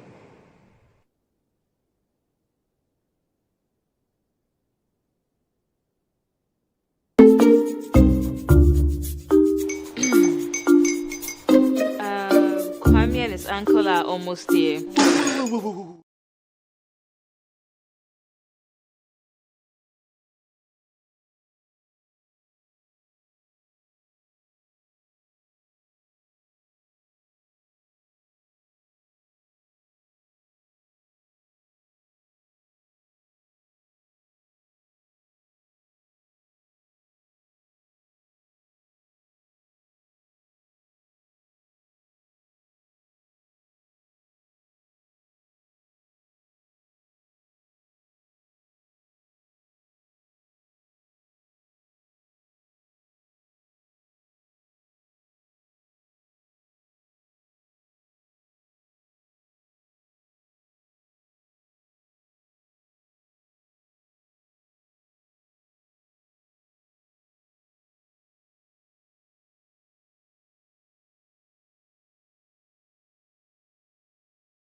This is still GH today here on GHOne TV, and it's still the breakfast review. My guests are still seated. Let's talk about our fight against galamsey. Over the weekend, there was an issue involving some thugs allegedly linked to a member of parliament and the operatives of NIMOS. Allegedly, this member of parliament, Kwekwado, I will mention his name because his name has already been put out there. He led thugs to attack the some military members of NIMOS who chanced upon an excavator. They asked for the excavator to stop work, and unfortunately, there was a call placed. Thugs came in. They were led to the police station. It took the intervention of some chiefs to be able to allow these military men go away safely. Is this an affront to a fight against galamsey? And does this mean that we are losing the fight or we have lost it? Bila, let me start with you because the member of parliament is with your crop, is with the NDC. Lily, you are helping in setting me up. I am not setting. It is facts on the ground. But I thought you would allegedly. I thought you would have started with them. Well, So I started with him on. So that I would take the shocks. I want to ask you, is the NDC really committed to fighting galamsey? If you are, why are some members of your party involved, complicit? Thank you very much, lady. I will use part of my time and reserve some to answer other okay, no statements problem. that will come That's from fine Doc with and me. Co. You see, what I'm hearing, and I've read on it, initially I didn't get it, so I asked somebody to send me some information on it, and I read on it, and if it is true, that is very unfortunate. If it is true, that is very bad. If it is true, then that means that is a serious juvenile act by the Honorable Member of Parliament. Because we as a party, we've stated it categorically that we are going all out to fight illegal mining. We are not against responsible mining. We said we are okay with responsible mining, but we are fighting illegal mining. And NIMOS is doing a serious work for this country. They are a group of people who are helping to, they are helping with the regulation and the monitoring of the whole business around mining and illegal mining. So they monitor mining activities. They take actions when the need arise. So I wonder why will they go? Why will they go to that sector and they go and meet people doing illegal mining, and the whole MP comes to say, why are you stopping them when the government is committed to fighting galamsey adequately? You see, let me state it clear here. No MP, no CEO, no government official is bigger than our government. No. So if it is true that he really came there with thugs to attack the officers of NIMOS, then that is very unfortunate. But I'm praying that, I've not heard from him yet, but I'm praying that it is not true. Because that will mean that we are setting the rules and we are breaking the rules ourselves. Sure. And that is very unfortunate. And you see, with NIMOS, I like them because with their work, there's accountability and transparency. Whatever they are doing for now, all the people that we've sent out there to fight galamsey, it is NIMOS and EPA that me I'm applauding more because they are doing it genuinely in a way. They don't care who comes to say stop. They are doing their work. And that is the only way we can stop illegal mining or galamsey. Because this has come to stay with us. It will be difficult for us to take it away. But if we get people who are committed to taking it away, we have to support them. We don't have to fight them. And I wish that And I pray that the MP will come out and give us his side of the story. Because when I was even reading, he mentioned my own father's name, Alhaji Collins Dauda, which is very unfortunate. And I believe that Alhaji Collins Dauda will not send him to go and do such a thing. I don't want to go there, but I believe that he will not send him to go and do that thing, because Alhaji is an experienced legislator, lawmaker. We all know. And I don't think he will do that. But I'm not saying the MP is lying. But I pray that all of them will come out and give their side of the story. But watching the video is very, very, very appalling. Very, very appalling, because imagine people who are in uniform, who are wielding arms, who are adequately armed, they are being treated this way. What are we telling them? What are we telling them? Is it that we cannot protect them? Is it that this country don't have laws? The videos are there, or the video is there. We can use the video and go for all those that are part of the whole calamity that very day, so that we can bring them to book, we can bring them to the law. The law will definitely take care of them, because we are running a country. In Ghana, there are laws. If we say we don't want illegal mining, we don't want illegal mining. Because for now, the other day, you go to the market, even the contemporary that we buy, it is no more safe for us. The yams and our cassava and co are not safe for us again. We only need to come together and fight. This shouldn't be political. I pray NPP and the others will not take it out politically. But let's face the facts. Let's come together and fight. You say the NPP should not take this out politically. Yes. But for a member of parliament to be involved, does a stand? No. But I'm condemning it. They can also condemn it. Are you getting me? And I've equally seen a number of your party faithfuls and your party members condemning this. Yes. I'm not saying they shouldn't condemn it. But what I'm trying to say is that we should take the political lens out of it. And find a way of fighting the illegal mining. They should take, for now, because where we've got into, it is critical now, Lily. It is myself and you, our lives are no more safe. We drink water every day. Sure. Where is it coming from? So it is very unfortunate that we are hearing that MP is involved and some senior or a senior member, the name is being mentioned. It is very unfortunate. But I pray that it is not true, because yesterday I tried, when I was watching the video, I watched it very well to see if I will see the MP there.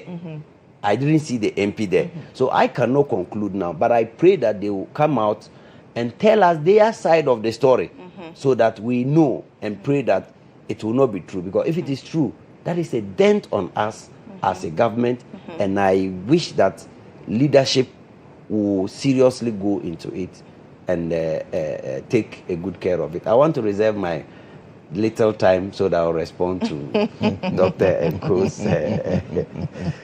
presentation. You'll be surprised. Maybe today I might not say much. Okay. No, you don't want to say much? I can Yes, talk? you can. Yeah. Fantastic. Well, I've reserved my time for you. So one thing is troubling for me. This idea that when the law gets a hold of people, we amass numbers to go there. I didn't support it within my own party. I don't support it with the NDC. It puts people in law enforcement at risk. True. And from a security standpoint, I think that we need to look at it carefully, to the extent that people should be mindful that when you move a mob to a certain place, you cannot really control their actions. So somebody is picked up, sent to a BNI, and then people take people there. Somebody is picked up for a court, and I mean, I think not too long ago, people were trying to beat up a suspect in court. Okay? As the police was taking him to the car, people were mobbing the guy. Yeah. You know, these things are wrong. And I think that we need to take it very serious as a nation.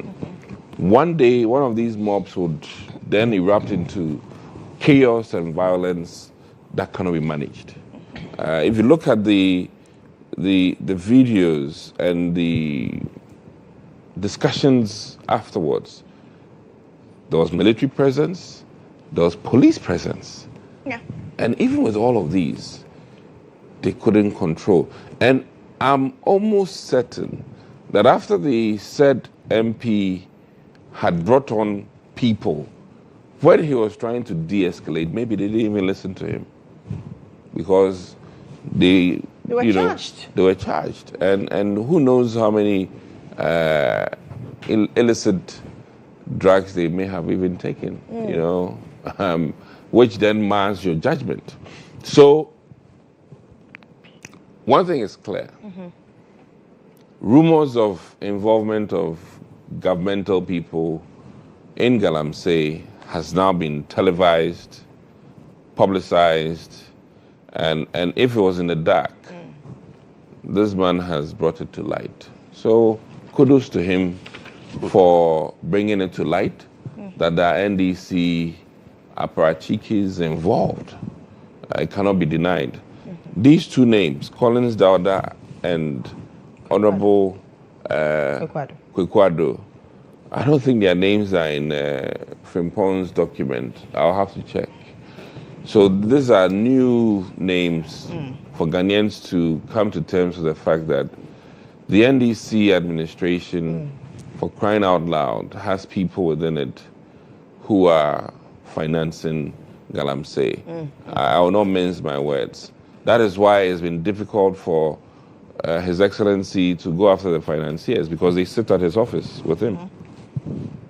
And you can quote me and interrogate me, but basically, when an MP sworn into office under oath to administer one key thing, which is legislative work, then takes a mob to such an event, clearly we are in trouble.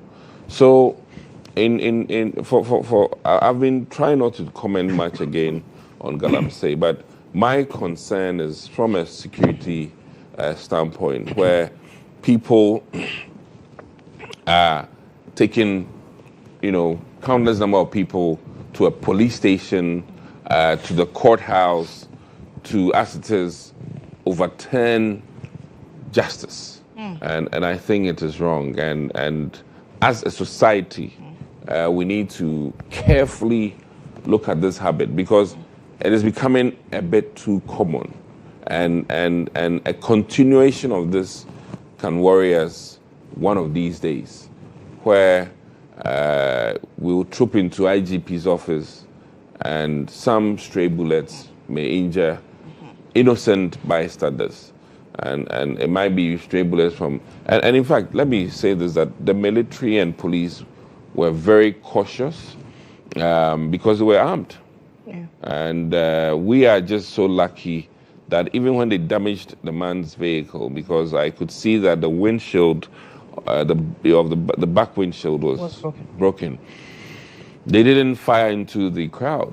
So not to commend necessarily, but I think that it could have been a very chaotic incident where some unscrupulous person could have made this a whole terrible, horrible incident. And we will wait to hear from Collins Dauda if truly he made a call. People use people's names, so we'll wait to hear that. But it's quite unfortunate that his name has been brought into this. He's also, I believe, in charge of those of us going to pray at Mecca, and to be conducting yourself as the key administrator for the Hajj pilgrim. This is so much not in line with any religion. Tenets of Islam. Any religion. And for that matter, I think that should it be that he truly made this call, then I'm stating here on GHOne that he should then be made to withdraw from his Hajj pilgrimage related affairs, because it is incongruous. You cannot be for any powerful religion and then be supporting illegal mining in this way. Well, I've just checked. His name was not part of the list. In either two, their names were not part of the for Frimpong buttons. So this is new names. Every day, NDC is provided new galamsey. Anyway, Richard. Well, sincerely, Ghana is becoming more like a banana republic where lawlessness is festering and we are allowing it to fester because of politics. Where people sincerely believe that I can do anything and go away with it without being held accountable.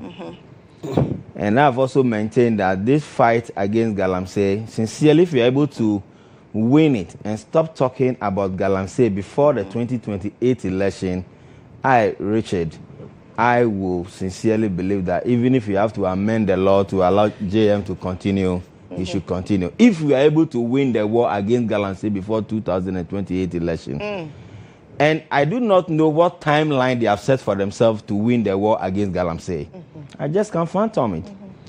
Because we are doing it They haven't set timelines. I have engaged the Ministry of Lands and Natural Resources. And they didn't give me timelines. Which is not proper. We cannot run a system like that because you see, whatever plan you have, the plan has to be specific. That's why we call it smart plan or smart strategic plans. It has to be specific, it has to be measurable, it has to be attainable, it has to be realistic, and it has to be time-bound. But our politicians and leaders throw things to us without us holding them to when do you want to finish what you are doing? How do you want to do it? When are you doing it? Who are you doing it for? How much is going to cost you? All these things, we don't ask them. So they throw the things to us just like that. So I am asking, NDC told that they want to win the war against galamsey. They should give us timelines that by the time we get to 2027 or January 2028, we should have won the fight against galamsey. Our stability level of our rivers should have been brought down to the barest minimum level. All the forests that we claim were no-go areas, we've reclaimed them, we've done proper afforestation, and this place have become safe zone. We can call it areas that we can confidently say that hitherto they were places which have been devastated, but by 2-3 years down the line, we've been able to do or rejuvenate these places. Then again, they should also be able to tell us that by 2028 this time around, the river bodies, the way the color is like Samilo today, they are guaranteeing us that it will start to do what? Show clearly where we can even see our faces in the rivers. But they are just saying all manner of things. So there's no smoke without fire. A lot of things have been happening underground. Things have been happening behind the scene. Just that it has not come to the fore like how this issue has happened today. The issue happened today, the incident has really exposed the NDC government much more further. Because I can sincerely tell you that several things are happening and phone calls are being placed, even from the Jubilee House. Phone calls are being placed to people in high places of authority. Don't do this, don't do that, do this, don't do it. These are the things we are experiencing. So what really transpired is condemnable. We need to condemn it in all sincerity. We need to let the MP, assuming without admitting that he's involved, like how my honorable said, I want to toe that line because as at now, he hasn't come to debunk it. He hasn't come to say anything. But the Ghana that I know, once something has come up like this, evidentially there is something that has happened and perhaps he's involved. Because once we've been given this substantive evidence of military men being bundled into a vehicle because now they themselves, their life is at risk. The same way we send Major Mohammed and Co to go and fight galamsey, you kill somebody's husband in the name of galamsey fighting.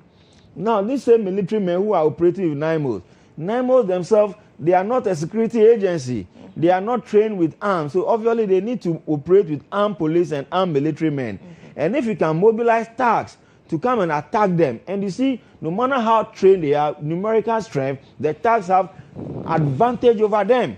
So maybe the only thing they may want to do is to talk about self-defense by opening fire or trying to shoot in the air, trying to deter them from further attacks. But they didn't even fire warning shots. They didn't do anything. So perhaps they've been oriented or they've been conscientized that we are dealing with human beings. So no matter how provoked you are, try to hold fire. Because you see, even self-defense is allowed in the military. It's allowed everywhere. Even civilian self-defense is allowed. If my life feels threatened by you, I can gun you down and I'll use it in a court of law for self-defense and I can be acquitted and discharged. So the fight against Galamsey, we need to put a major attention to it.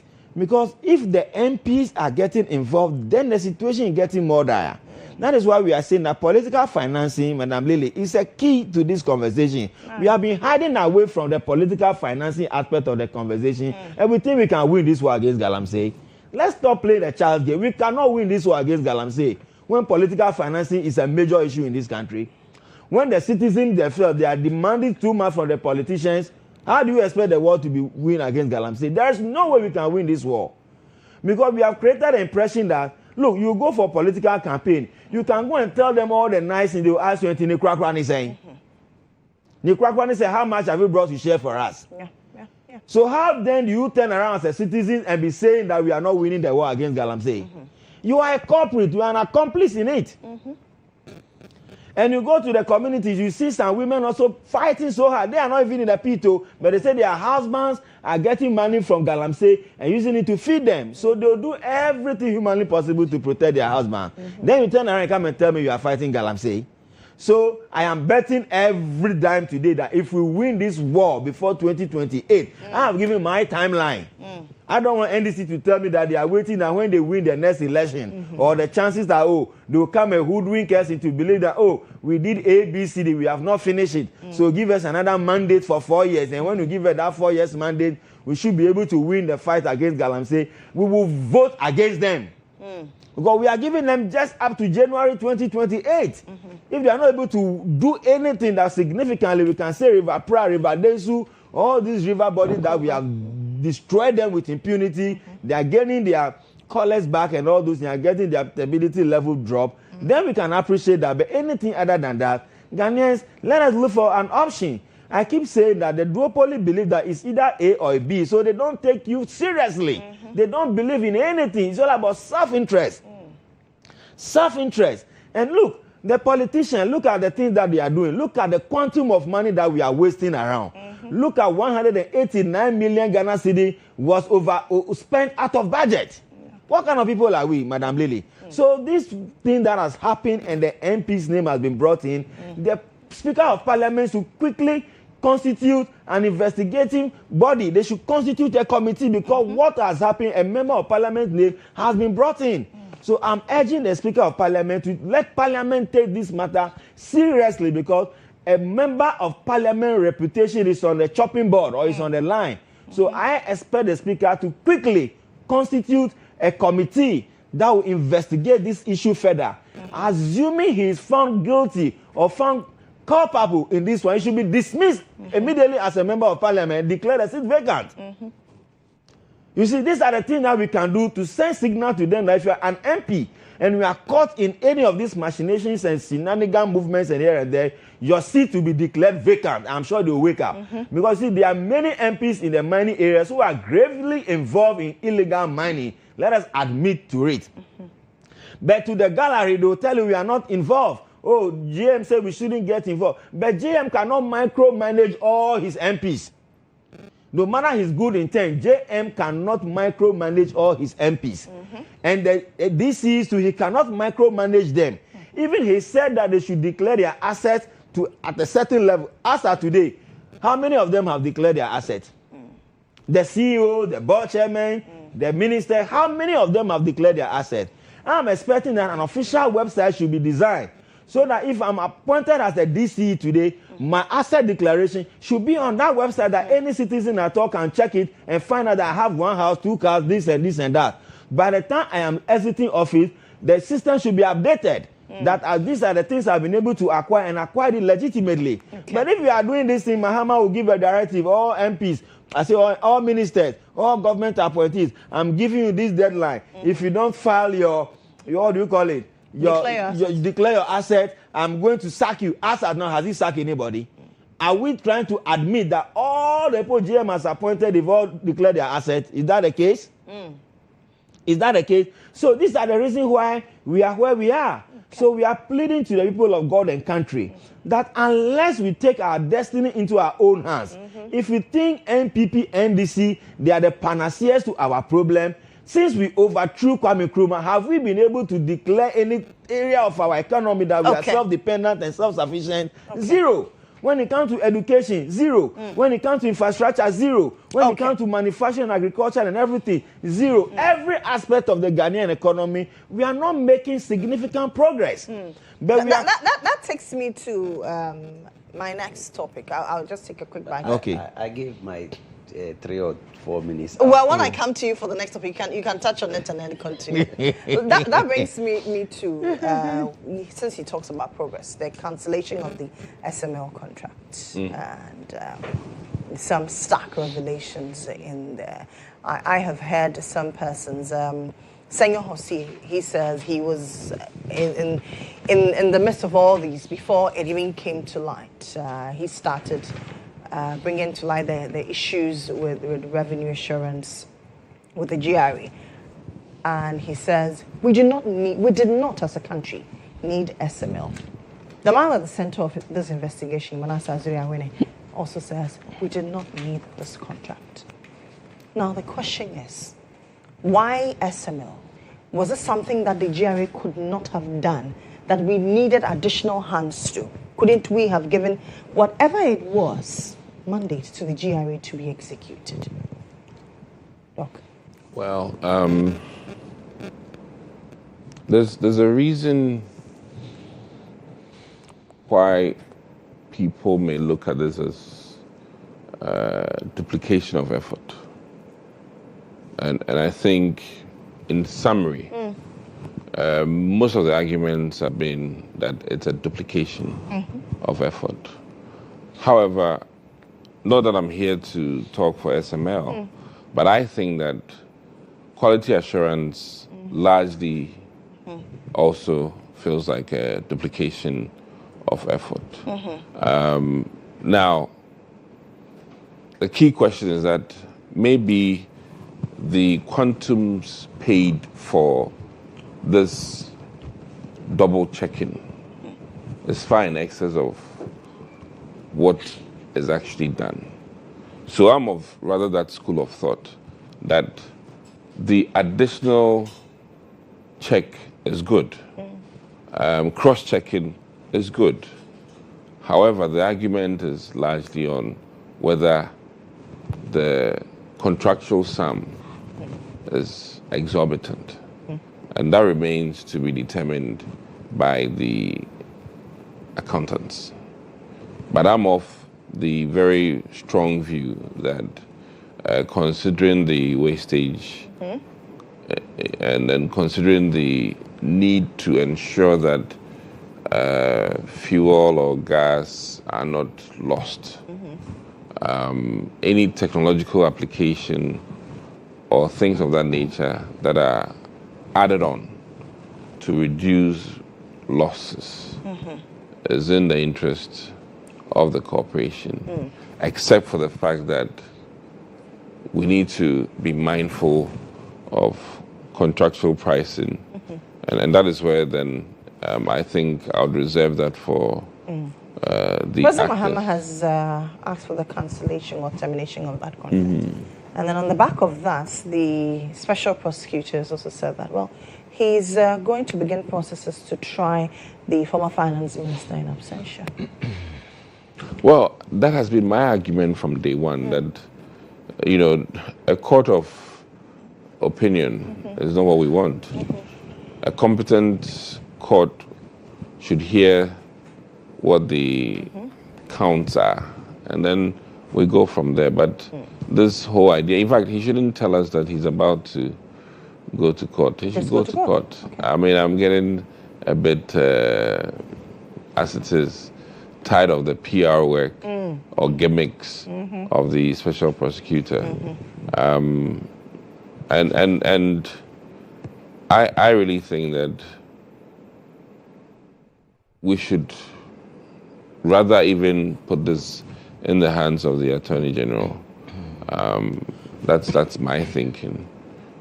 He's supposed to be the father of all prosecutions in this country, especially when it comes to financial loss to the state and or to the ordinary Ghanaian.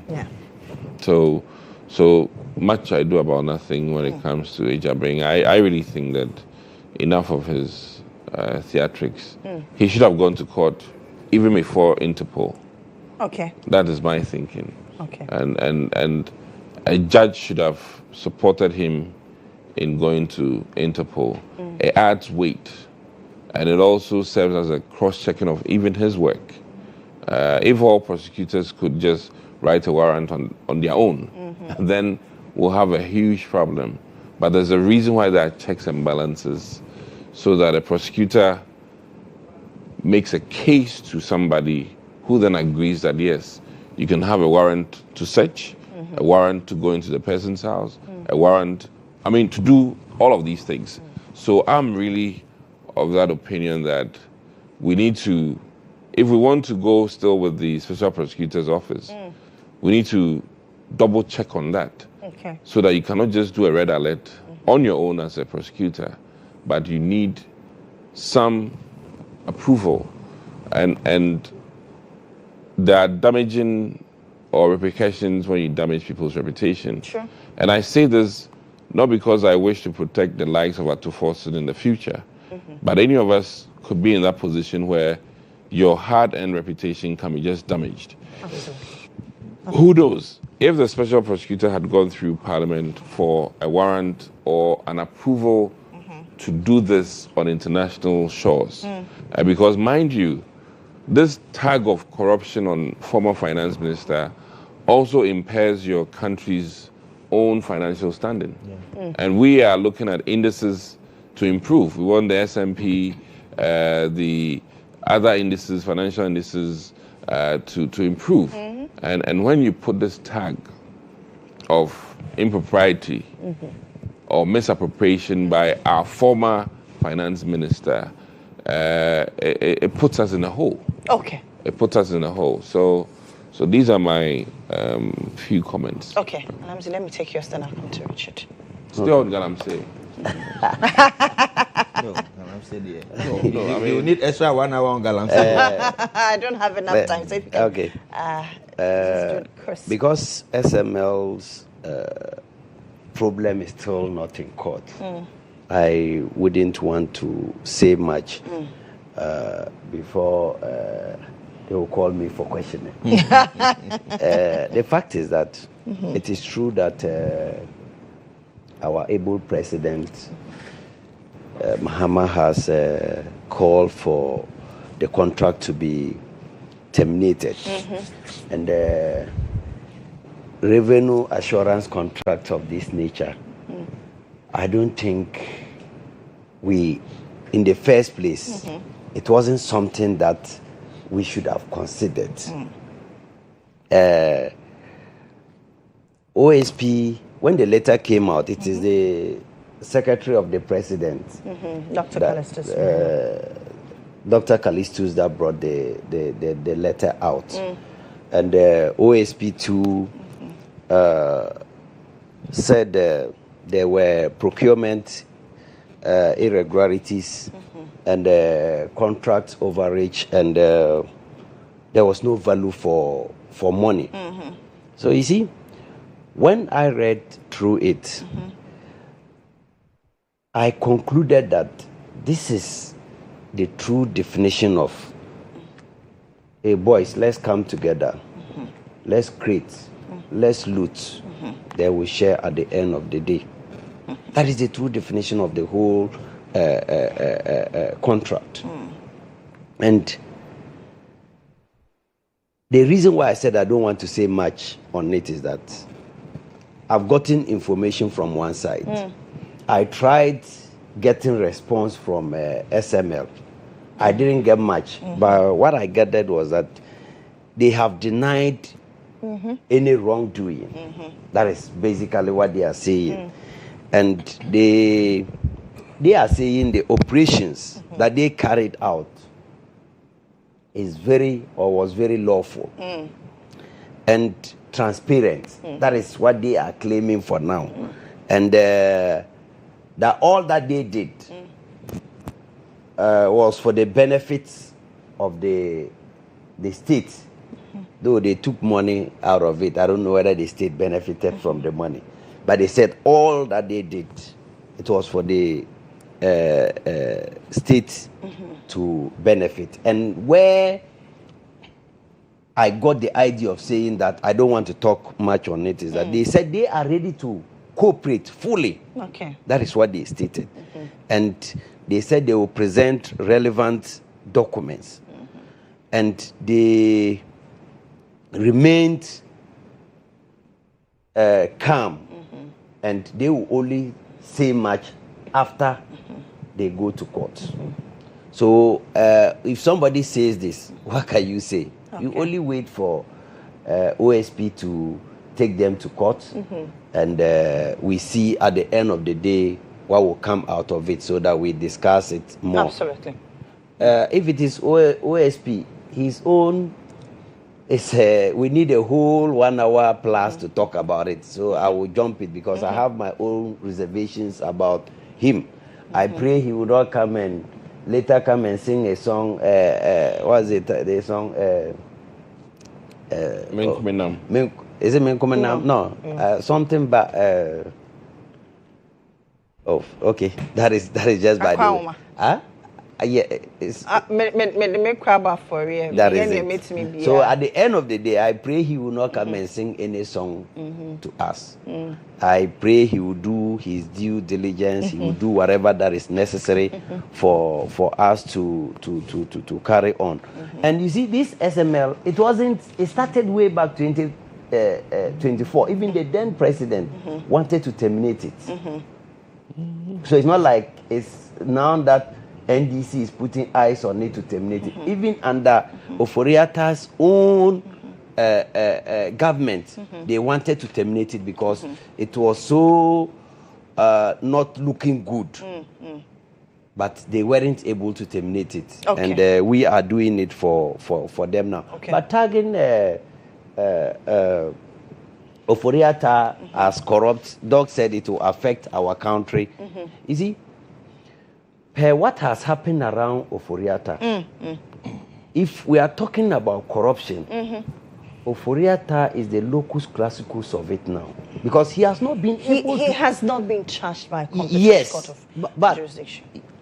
He should come home and respond to his charges. These are allegations. Allegations. You are a legislator, you know this. These are allegations. Yes. Until they are proven. So the burden of proof lies on the one alleging. Yes. You see, Oforiata was the one who told us that we should give him up to June. Can you remember? Yes. He was the one who gave us June, or no, was it May? And the OSP said he should come 2nd June or so. I can't remember the date very well. And up to now, Oforiata is not in Ghana. From one allegation to the other. Just like Doc was saying that nowadays, NDC, every day we are declared, no, that every day we are providing new names in Galamsey. Under your watch, every day, as a then, every day, we always get one allegation or the other. For now, the MP in question, under the NIMO's attack, cannot represent the government. And we've not heard from him yet. We are waiting to hear from him. But for the 9 months or 10 months that we've been in power, allegations are very minimal. You have to search, finching before you even get one. But when you were there, this same Galamsey, was it not the same Galamsey your people told us that party Hieska? You're going back to Galamsey. Anyway. Your party told us that party Hieska. As it stands. Let me hear. Please let me I'm concluding. Because I have to run. Yes. I want to tell you that, Lily, NDC is not involved in any galamsey. Okay. If the MP is involved in galamsey, that's why I said initially that I don't want to talk much. So MPP so, no, is I'm not coming. involved in No, I'm coming. galamsey. Let me finish. If there are MPP members involved, it's not MPP. No, you let me finish. I'm using your logic. When I finish, you understand the statement. The MP, if the MP, we've not heard from him yet, and we've not seen him in the video. If the MP is involved in galamsey, I can tell you that, Lily, as a government, we are going to take him on, and he will face the law. Absolutely. Mr. Richard, let me end by asking, you are more neutral in a way. Comparing NDC, the current government, and the previous government, comparing the two of us, where can you say, or which party will you say is having the will to fight galamsey? We are. He will answer. He will answer. But I want you to touch on SML. Yeah, just a quick one. Yes. First of all, the SML deal is stinks. You know, it's a complete absurdity. And when Kwame Nkrumah said the black man was capable of managing his own affairs, he meant it. So if you are a country, a state called Ghana, and certain things about revenue that comes to the state, revenue assurance, ensuring we optimize our revenue generation, be able to make sure that the revenue that we accumulate, we spend it judiciously or prudently. And this single or petty things we cannot do, we need to outsource it to a third party. Then we are just not serious. We should also give the Jubilee House to a white man to come and govern for us to know that we are not capable of doing anything at all as a country. Because it beats my mind to say that revenue assurance, optimizing revenue, you need to outsource. How much the SML contribute to the deal? How much was their initial investment? What infrastructure did they put in place? So far, they have accrued about $1 billion plus. They have made over $1 billion out of this revenue assurance mobilization or whatever they call it. The question I am answering is that how much the Quality SML, assurance. how much did they invest before so far they have accrued over $1 billion? They are shortchanging the country. The kind of money that we are wasting, Madam Lily, is more than the $3 billion that we ran to IMF begging for. So as a group of people who we are saying that every single thing the government shouldn't be involved, the state shouldn't be involved, because the fear is that anything the state is involved in, it cannot hold, it cannot succeed. Then we are not a group of people who should be taken seriously. All our education, all the doctorates we have, all the things that we have been studying, and we cannot manage our own life, we cannot manage our own revenue line, then it's a deliberate attempt to always destroy the country. Now, to Ken Ofori-Atta, respectfully, I want to let Ken Ofori-Atta know, even if any of his people are watching me, that Jesus Christ himself of Nazareth, that he has been quoting every day, Jesus Christ himself made himself available for accountability.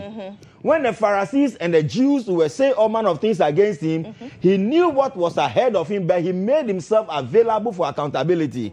So I am telling Honorable Ken Ofori-Atta today, if he's a man with the balls enough, I believe in his Christ, he should come and avail himself for accountability. It's early in the morning. No, because look, Chachu Chikata was abroad when he was accused of causing financial loss to the state. Didn't he come down? He came to face judgment. So even trying him in absentia, didn't we try Tamaklo in absentia? And we found her guilty? I said, now what has happened to Tamaklo? Edinam Tamaklo, what has happened to her? Sedinam Tamaklo, what has happened? That issue has been thrown to the dogs. So trying Honorable Ken Ofori-Atta in absentia is of no use to me. It's of no use to me. You can even try in absentia, find him guilty. He's nowhere to be found. All our monies are gone. Who is going to be held responsible? And then again, the last point is that the office of the special prosecutor should be scrapped immediately. That office has outlived its usefulness. That office has outlived its usefulness. It should be scrapped immediately. Kisi Ajabe should be retired and compensated for all the time he has wasted for us as a country. We don't need him because he has wasted our time, wasted our resources. So the SML contract is still stinking, and I appreciate the fact that the president has cancelled it. We want to see many of these contracts cancelled. Let us use our people. Let us put fear in our people. Build the capacity of your citizens. Madam Lily, we are not harnessing the energies of the citizens. You see, so in everything you need to build synergy. But we are not harnessing the energies of the people. There are people who can do better job than what SML did at a lower cost. But we are not empowering the citizens, but we create opportunity for some few to come and loot money. And then now we borrow 1 billion when you have gone to pay somebody 1 billion for nowhere done. Even if you have done something at all, wouldn't you have done it without SML? So please, Ghana, we need to wake up. That's why we are urging the Ghanaian populace that a new baby is on the block, which is called the United Party. Absolutely. Come on board. Let us build a party and give the two duopoly a run for their money. And when they know that somebody is giving them a run for their money, they will wake up and do their things right. But there are some of them we believe they are not corrupt. I believe sincerely Honorable here, he has his own integrity. He is prepared to die for it. But there are many out there in the party who are not ready for them to make any sacrifice for us. Absolutely. That's Richard Suma. He's the Deputy General Secretary for the United They should join the United Party. Dr. Dixon Adumakukisi is a former member of Parliament for the people of Anyasotum, and he is a spokesperson for the Brian Champon campaign. Bilal Amzi is member of Parliament for the people of Chanapaga. Earlier, you mentioned the Secretary to the President, Dr. Kalisis Muhammad, and we want to see special condolences to him. He lost his mother over the weekend, so condolences to him in this trying period. This is the Breakfast Review. We take a break here. When we come back, we talk some tech. Stay tuned.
Yeah, welcome back to the show. This is why you need to stay tuned in.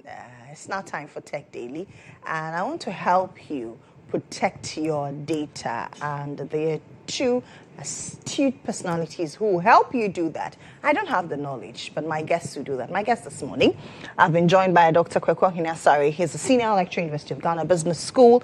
He's AI and cloud computing expert, board member for GHOne Backup.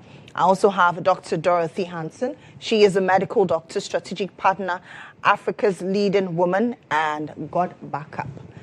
Medical doctor with tech expertise. That's a fantastic combination. Good morning, lady and gentlemen. Good morning. How are we doing? Great. Very well, thank you. They say ladies first, so let me start with you, Dr. Dorothy.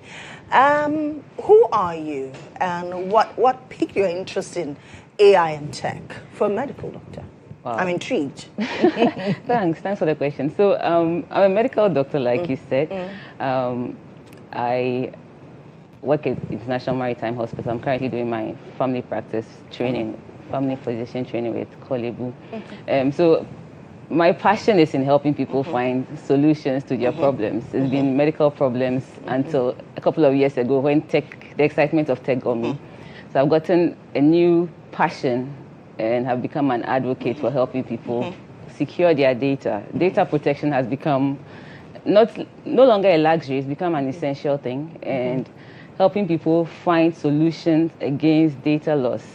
I mean, that's wires into me. Helping people find solutions to their medical problems has been the new thing I've been into, because currently data loss is on a high.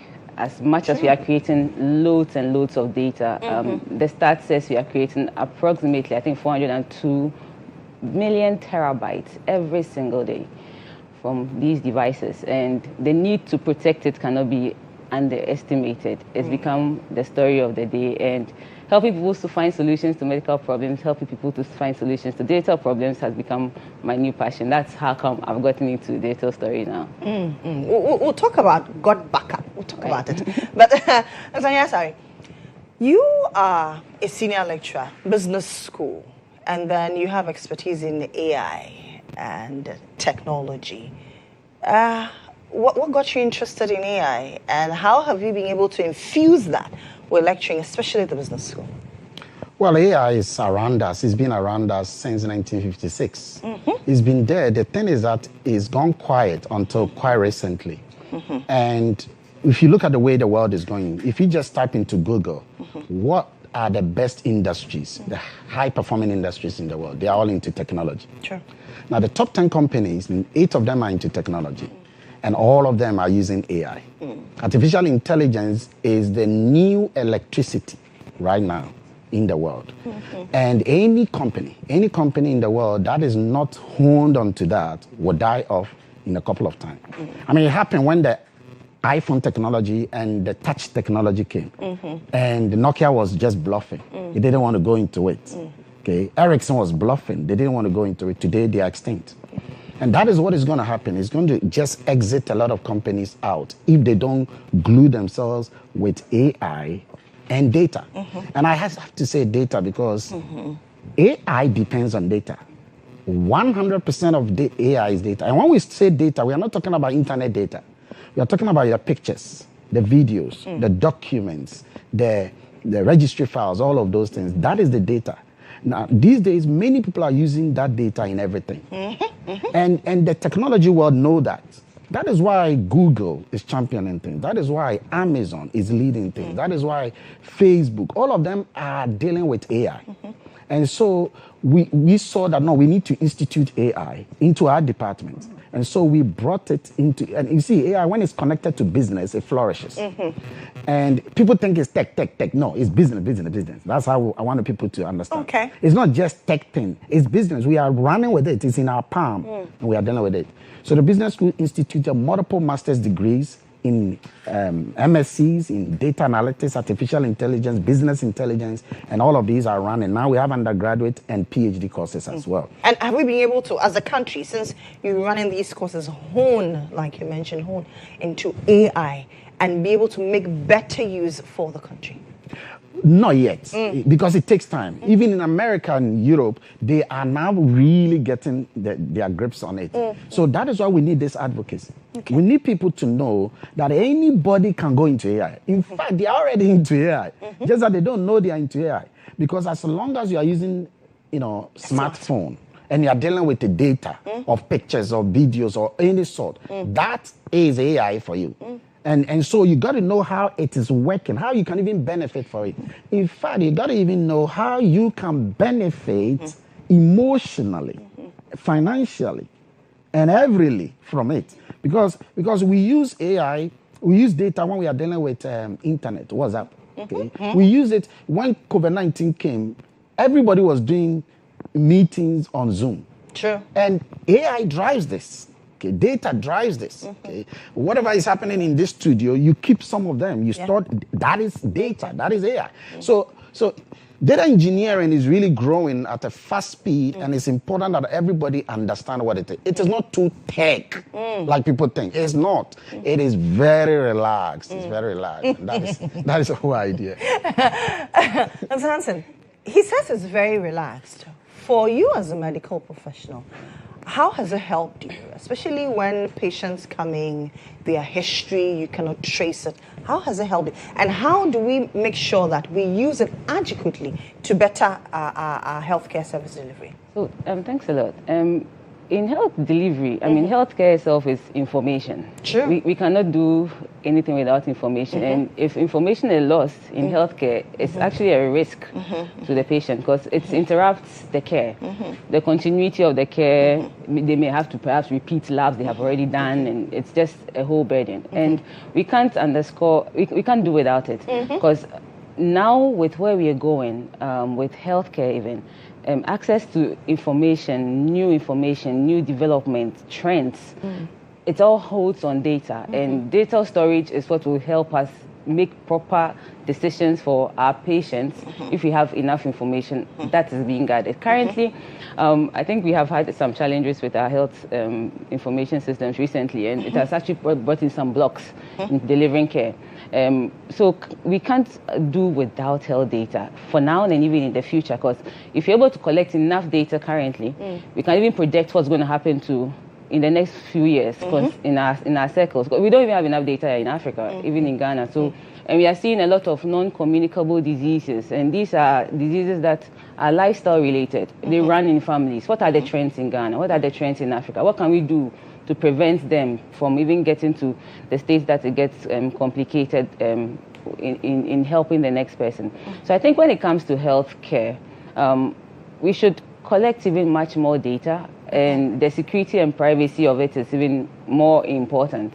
Because when it comes to collecting data, most people are worried that whether everybody has access to it, but there are, should I say, laws that protect the data that we handle. And if it's collected efficiently and we analyze it well, we could actually use it to help the population and even project into the future of healthcare in Ghana and even beyond. Because in the Western world, most of the projections we are getting, most of the things that we hang on to make our decisions here, is based on decades of data that has been generated on that part of the world.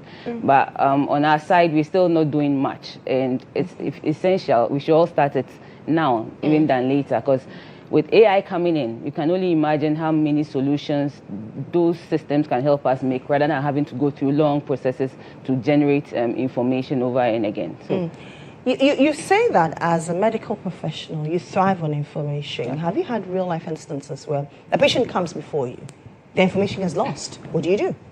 So it's quite a headache for you and for the patients, because for the patients, they expect that when they come, everything is there. They don't have to go over the story again. Their decision to even come to you mostly hangs on the fact that they know when they come to you, you have everything about them. You know their history, you know their medications, you know their problems, you know what works for them, you know what medications that they react to, you know their story. So it's quite frustrating when they come and there's nothing. You have to start afresh. And sometimes you have to go through having to repeat things that have already been done. It delays decisions. It delays the continuity of the care. So I think it's a two-way for both the patient and for the health personnel. it just delays care. And in emergency situations, it's even worse because those are split-second decisions that have to be made. And without the medical information, we just spend time going in circles trying to make an efficient decision that could have been made just by referring to data that has been collected on that one patient. And also, just even beyond the individual patient, for certain institutions, having enough data stored also puts you at a credible place because your patients know that when they walk into you, they're going to get everything without any system issues. And I think facilities who have gotten onto online electronic healthcare systems are doing much better than having to do the paper that is now being phased out. I think most people are switching to electronic health systems because it makes our work more efficient. It makes it seamless. But then how then do you protect patient confidentiality? So I think generally there are laws. I think even in Ghana we have the Data Protection Act which protects the laws and protects the patient's data. And then the systems and platforms have encryption.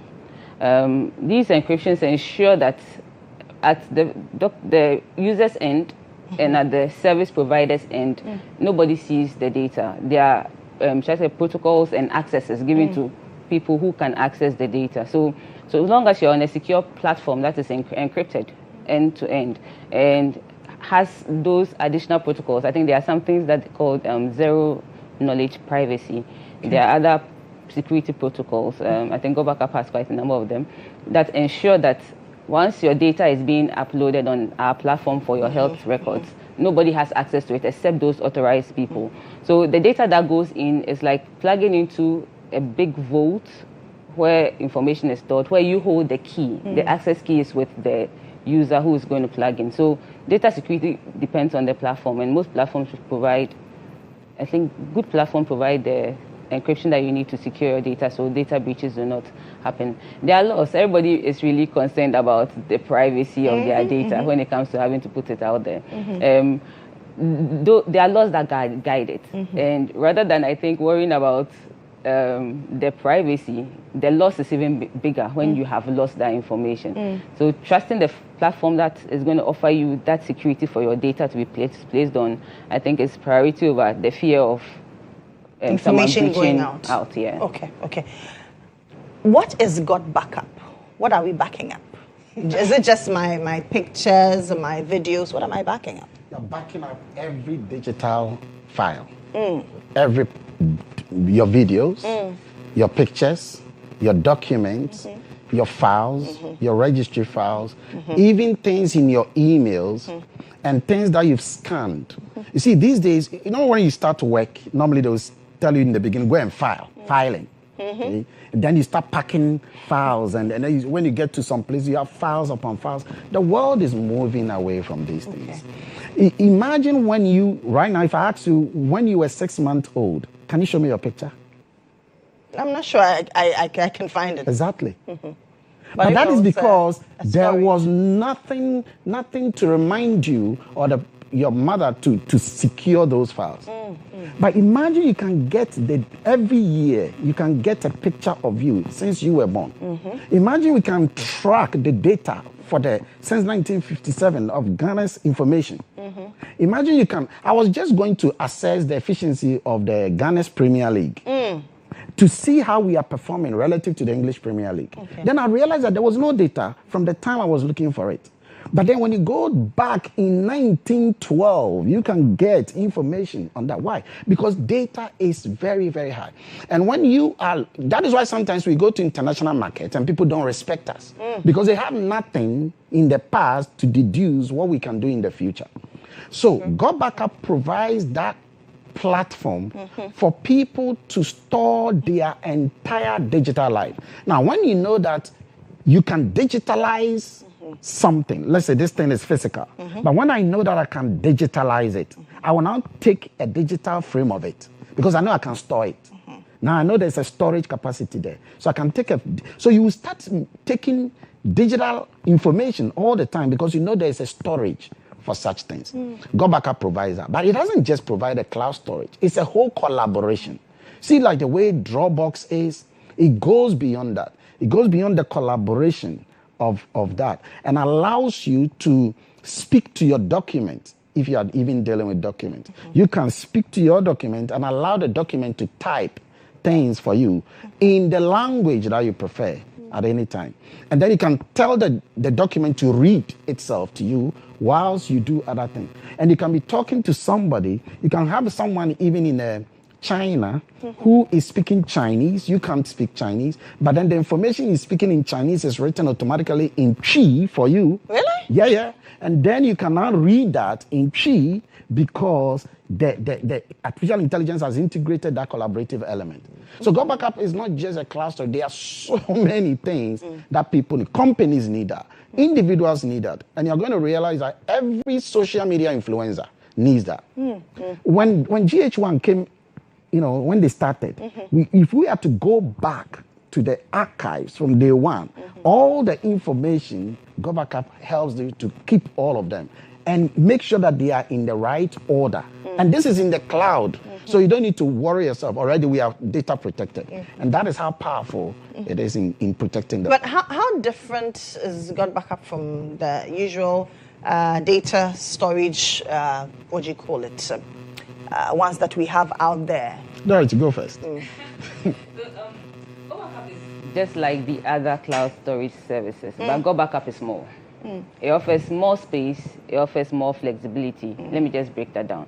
So just like Google Drive, iCloud, Dropbox, the others, yes, we are on the same should I say service provision. Wavelength. Yeah. But Go Backup offers you bigger space. For instance, let me use the annual subscription for Go Backup for instance. Go Backup gives you a 6 terabyte size, which is 6,000 gigabytes, versus the others who do a 2 terabytes. Okay. And then operating systems. iCloud works on only Apple devices, Mac, MacBook, iPhone. That's where iCloud works. Google Drive works on the Android devices. Go Backup works on all devices. It works on Android, it works on Mac, it works on Windows laptops, it works on MacBooks. In addition to that, Go Backup does not only backup files for laptop devices, it backs up to the C drive of your device, which is the entire operating system your laptop works on, so that if your laptop should crash within an hour of you working, you should be able to get your information back to the hour. Go Backup, in addition, on laptops also, that's what we call hourly incremental backups. So rather than waiting for you to load things at a go, every hour the system scans your machine and ensures your information is being backed up.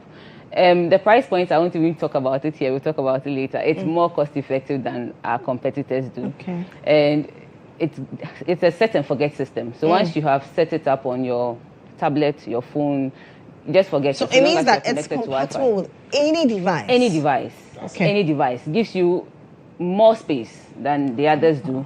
And you can use it on multiple devices, so it's not fixed to one device. If I have 5 phones, 2 laptops, I just, with the same account, install Go Backup and all of them. It will back up all my phones with that single one account. And I don't know which other service gives you that kind of peace of mind with digital storage, so that in the event anything happens to any of your devices at any point in time, when it comes to data loss, it's mostly an accidental thing. Nobody plans the day that is going to happen. It just happens, and within a split second, years of work, decades of memories, it's just gone. It's gone. Okay, let me take a break here. When I come back, you tell us more about why I need Go Backup for my personal use, for companies, and even for students out there, because you're a lecturer. We are back shortly. Let's watch this documentary by Goldfields Ghana.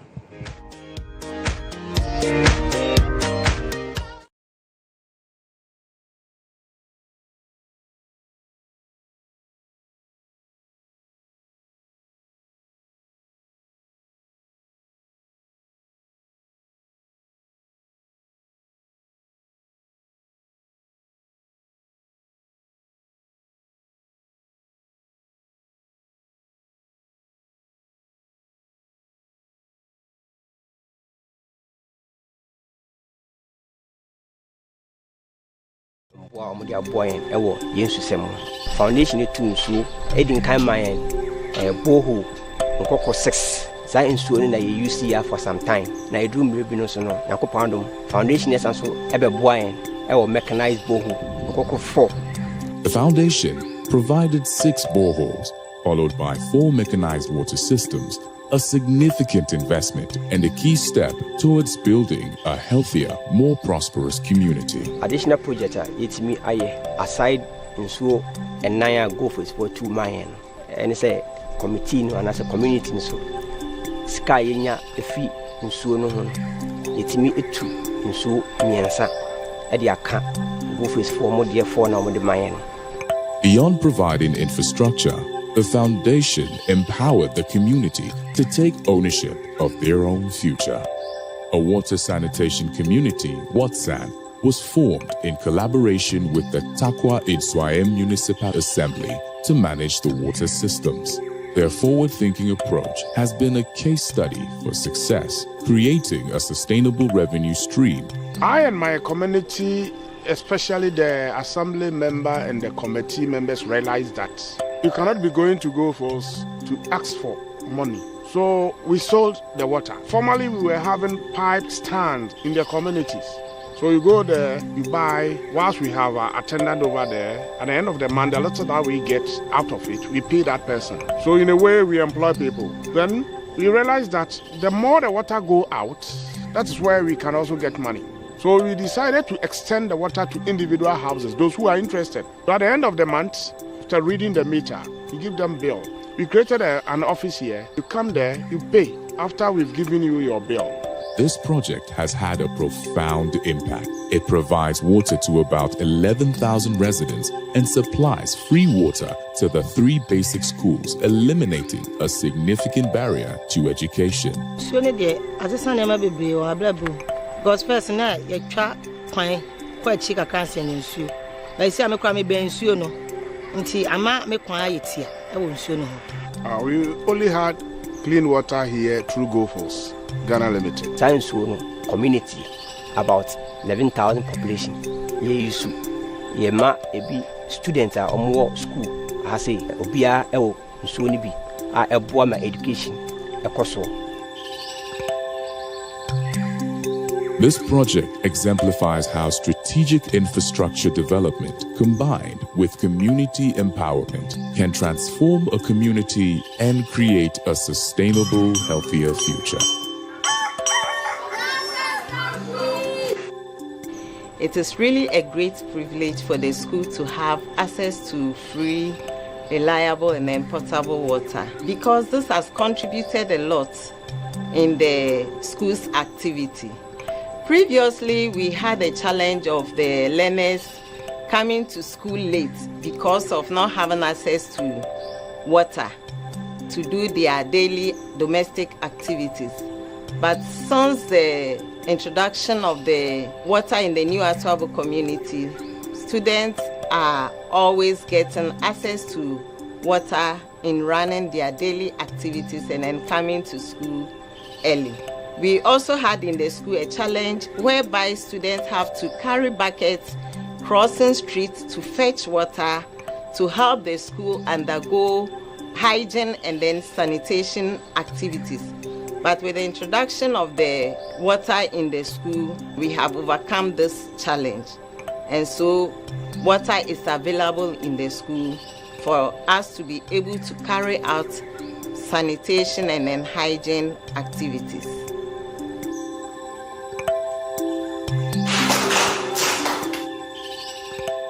Sawan fansu namba ye kwa fa bucket ni ya ko chinchina ko pensu ebu onsu mpo aye nya baby krampo aye sanso benya nsu ni be free they are school. The success of this partnership is undeniable. The WhatSan community has been able to construct 3 more boreholes on their own, a testament to their dedication and success. Gophers Foundation ede insuni share nsano ade ba kwa yaye ene se ye wo eku a ye friend wasan committee a sai ku no na nsu semni na ehye omonsa ha anti day in and day out no omo na omo hwe se nsu no omo hwe na omo hwe ni se na be ya dachi omo banso no menye bi omo so omo enya ho faso. There are certain airborne disease that comes out of water, people are no more complaining. Workers, when they close from work, they get enough water in their houses. Those going to farm, when they come from farm, they get enough water in their houses.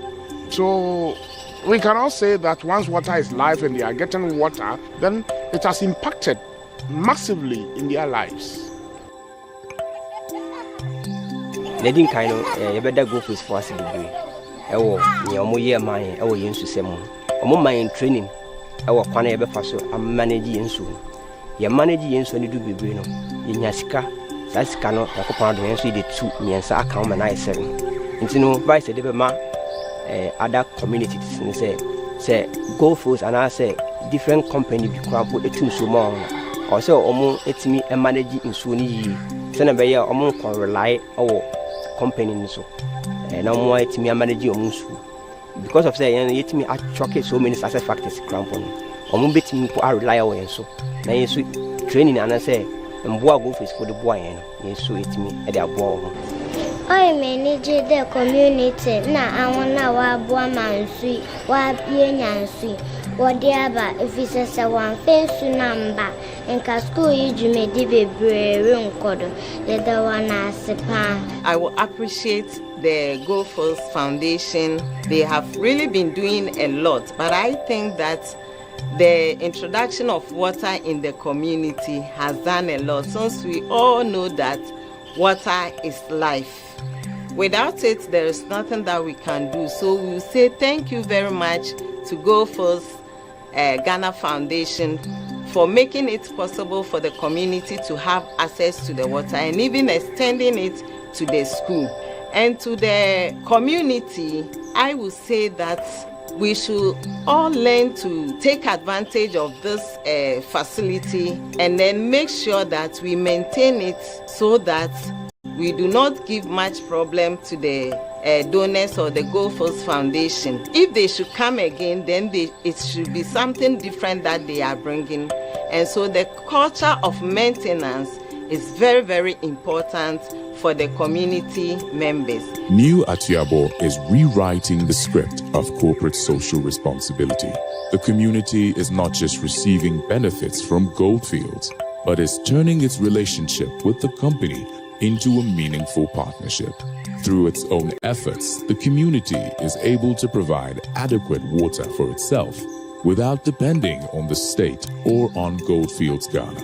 Goldfields for Abua was a mono mudi nsuo ni ba ye na yesu etumi asoma ye dia ye mpuntudwuma bebre nti se na meka se nsuo ni bi wo ho a omo nhwe so na se sika bi no mbe je omo ntum fantu nsuo ni kana project ni de enye bebre nsuo ni de ya mese yanka Abua community papa community na ye wo no we have miners bebre na omo ko adwuma be 4 o'clock sometimes 5 but because the water system has improved in the community.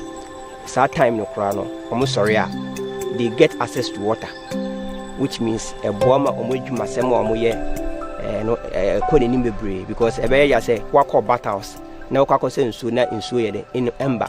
Ye maka che wa sanfo se adwuma na omoye no omo nkoso anye because omoye adwumaden pa anti omo nkoso omo mfa omo nsem na omo nya ne din. Nyame so be shiro mo. We say much thank you to Go First Ghana Limited. We are most grateful. Among the 12-13 communities that are benefiting from Go First, to get a tide road, it will be Go First. School, anything that we can boast of in the community is provided by Go First. That's why we normally say Go First, Go First. We can't rely on any government, either present or past, to provide us anything. So it is a rare, it is a fact, and I cannot deny it. So that credit must be given to them. We can't lie. Goldfields Ghana Foundation, creating vast opportunities, building futures, one innovation at a time.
You're welcome back to the show. This is still GH Today here on GHOne TV. You watched a documentary by Goldfields Ghana. Let's still continue our conversation on technology and why we need to back up. That's why God Backup is here. Sorry. Sorry. We were talking about the essence of why God Backup, you put it together, and why people need to back up their data. Because, well, I take pictures. If I lose it, and then what? Yeah. Why do I need to back up my data? Well, we need to back up our data. And sometimes you don't know what you have until it's lost. Sure. We always say that. 2 months ago, I was in London. I was just going to the Canadian Embassy. I was just holding my phone. And whilst holding my phone to Google where I'm going, somebody snatched my phone from my hand. Okay. And whilst I tried to chase the person, my other phone from my pocket also fell. Oh. And I lost both phones.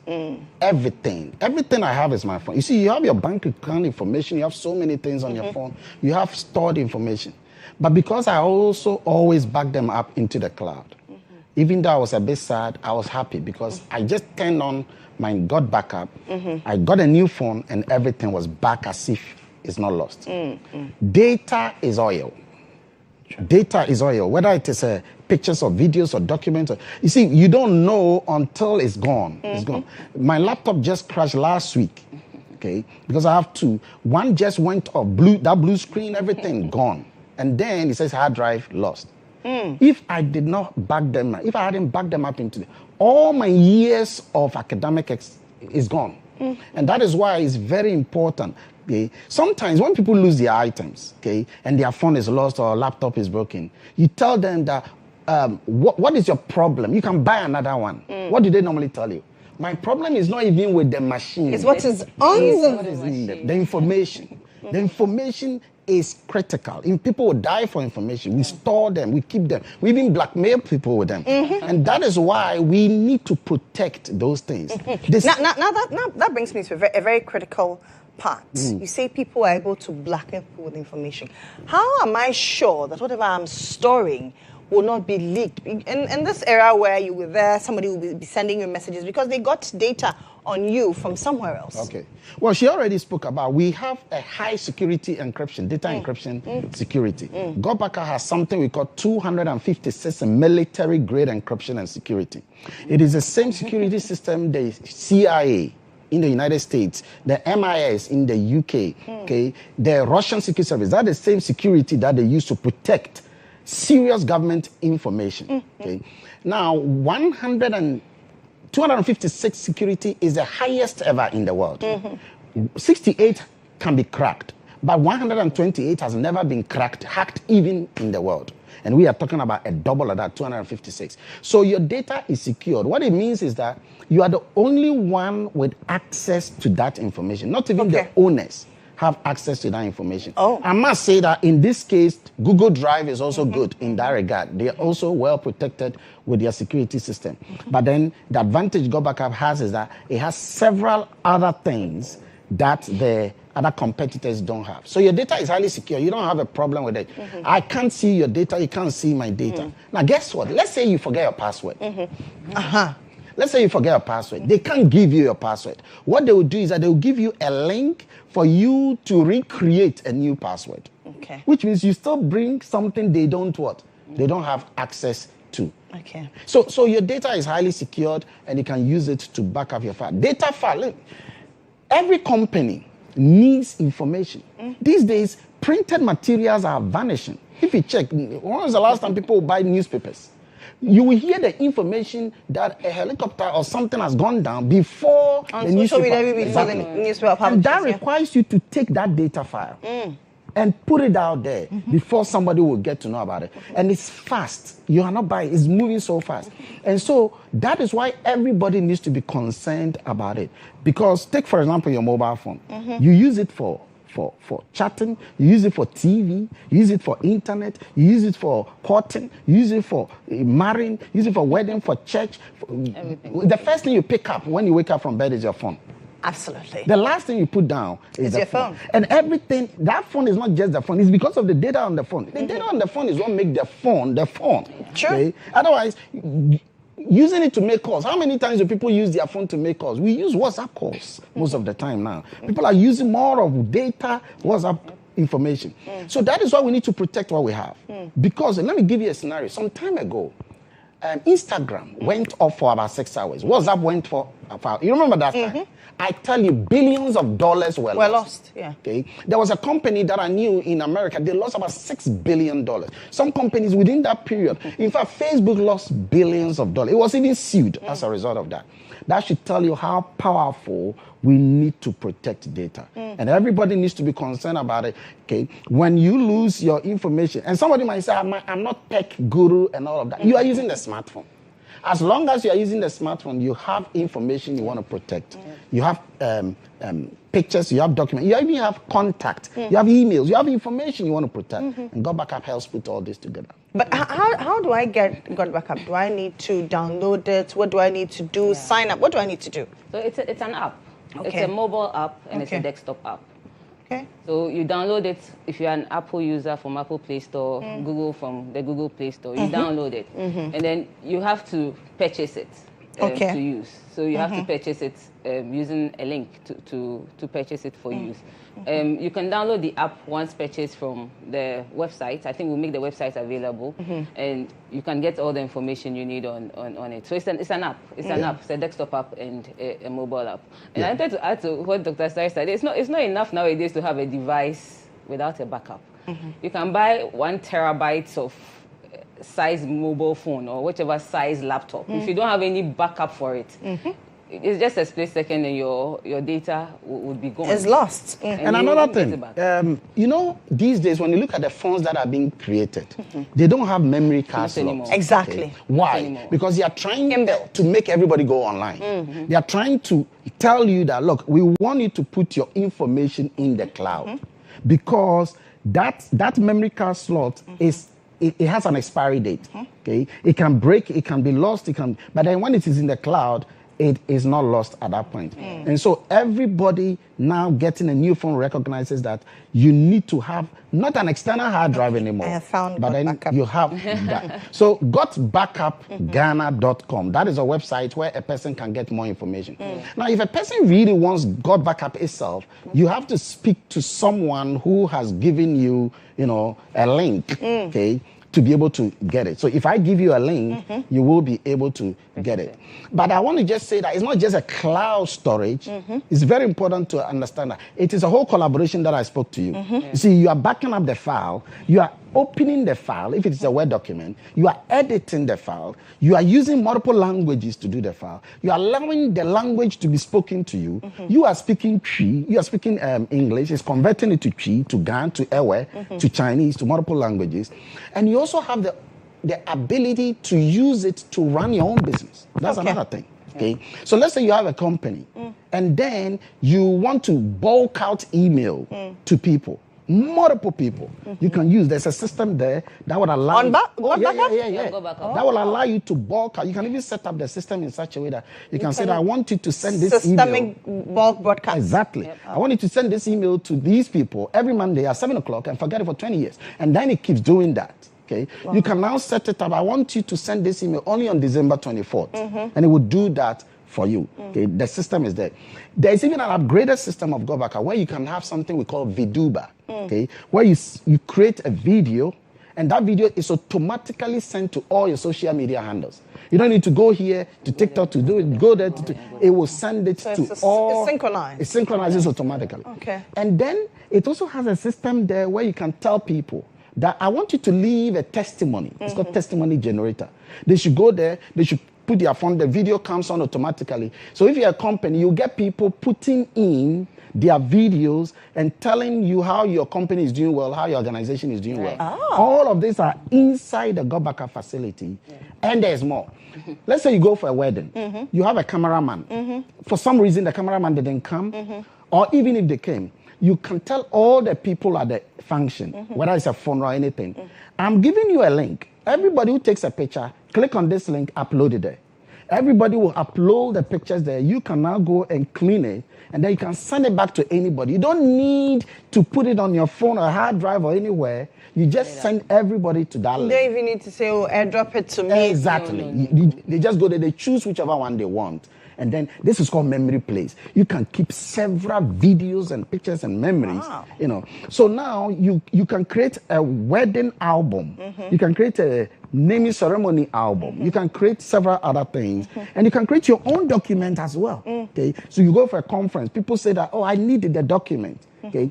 You put the document, everybody who wants the book, the document goes Go there to the link. and it takes it. So it's a whole collaboration. It's not just cloud storage. And the company is even looking for strategic partners in Africa. And that is why we want people to know about it. We want every African to know about it. This is an American organization. It is already in 162 countries as we speak. Okay. It's moving fast, and we want everybody to be part of this. Dr. Hansen, your final words? Why should people sign up to? Well, I think it's the most cost-effective, flexible cloud storage service I have encountered. It gives you the peace of mind you need, so you don't have to worry about losing your data ever again using Go Backup. And to add to it, come 30th November, we're having the Cloud Revolution experience at Menswick Hotel, East Legon in Accra here. Ghana. On the 30th. It's open to every single person. So it's free? It's free. It's a free entry. What time does it start? It starts at 3 p.m. The gates open at 1. So we can kick start on time. So 1 p.m. gates open 30th November. Everybody should come hear about Go Backup and what service it's offering the world and the strategic partnership that is open for every single person who has a device and would love to do something with technology. And the CEO of Go Backup is coming. All the way from the United States. It's interesting that this is their first time ever in America, in Ghana, in Africa. And they chose Ghana for it. And in fact, Ghana is well positioned, strategically positioned to move Go Backup across the African continent. Especially with the continental free trade. Exactly. And the great thing is that they are not just coming, they are coming to create partnerships.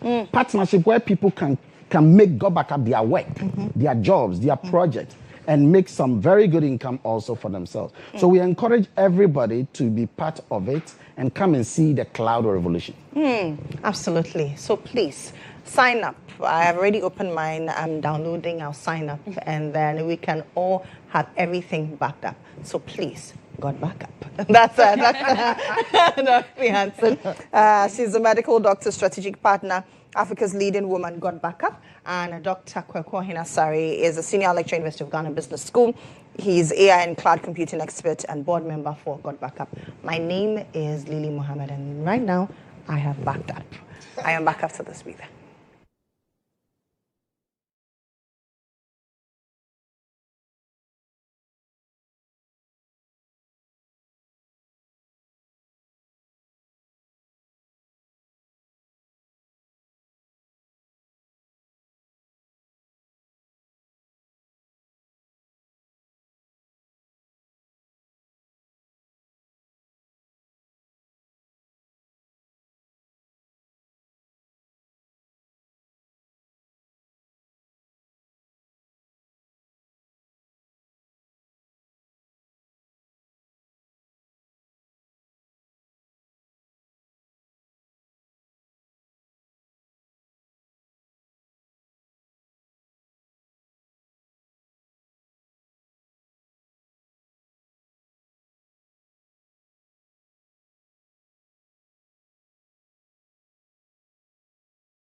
The resettled community had outgrown the water facilities constructed for them as part of the resettlement program.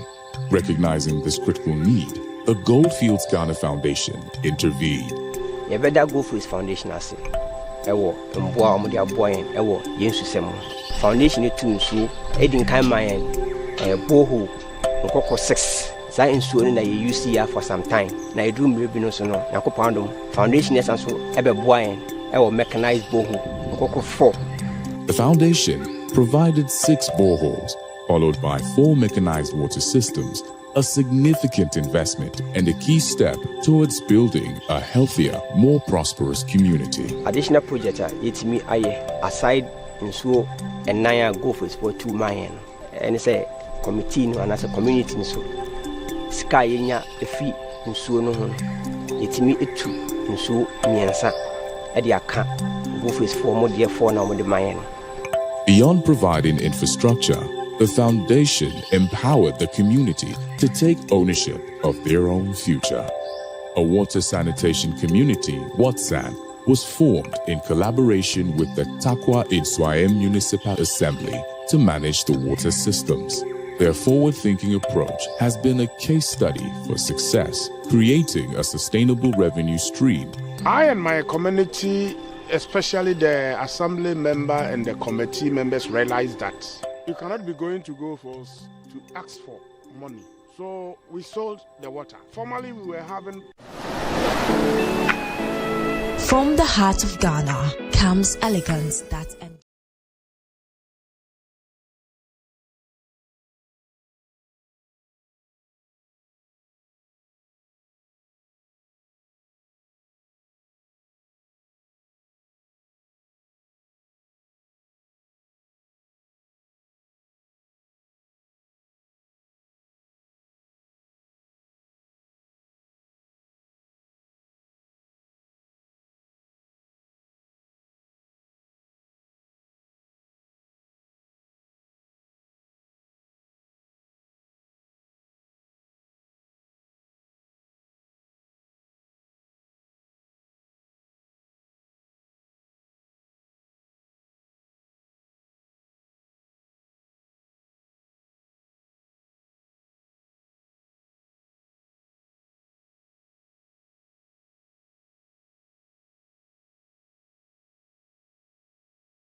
Today here on GHOne TV, and my name is Lily Mohammed. Let's talk about youth development, and this morning I've been joined by also Subrimpon. She's Project Officer, Star Ghana Foundation, and GHOne J. Mauto, his Partnership Officer, Youth Advocates Ghana. Good morning, ladies and gentlemen. Good morning. How are we doing? Very well, thank you. AFYD, that's the Action for Youth Development Project. What is it about? Okay, thank you for the question. So the Action for Youth Development is a 3-year project being implemented by Star Ghana Foundation with funding support from Botna Foundation. The project aims to strengthen an enabling environment for young people's participation in governance and decision making, as well as also improve their access to quality services. The project is being implemented in the New Jabin South municipality, and so in the Eastern region. Yes, and so in the municipality we work with the municipal assembly, young people, and civil society partners to promote young people's development, basically. Yes.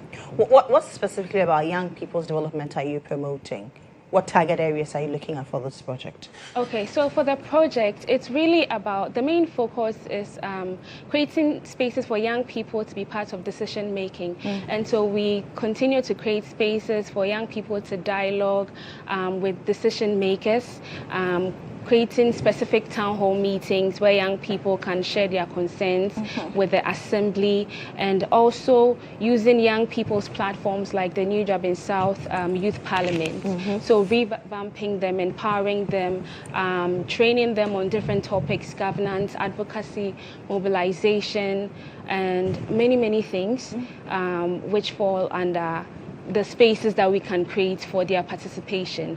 And so by building or empowering them, then or equipping them with the necessary skills, they are able to advocate for quality education, quality health care, their mental health, and different things.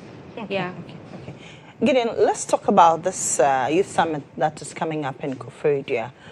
Is there a reason you're choosing Koforidua? Is it because of the project that is centered in the Eastern region, New Jabin? New Jabin has a very close proximity with Koforidua.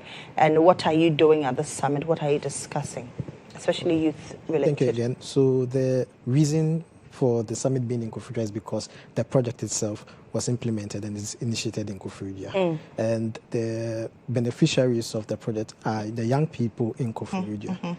The whole issue about the summit is to bring young people in Koforidua, in the New Jabin district, as well as those across Ghana, to come and then share ideas on how they can collaborate to be more participatory in the civic life of Ghana, as well as also get involved with policymakers and try to also give out whatever desires that they would like to see reflected in their policies concerning youth participation, youth development in Ghana.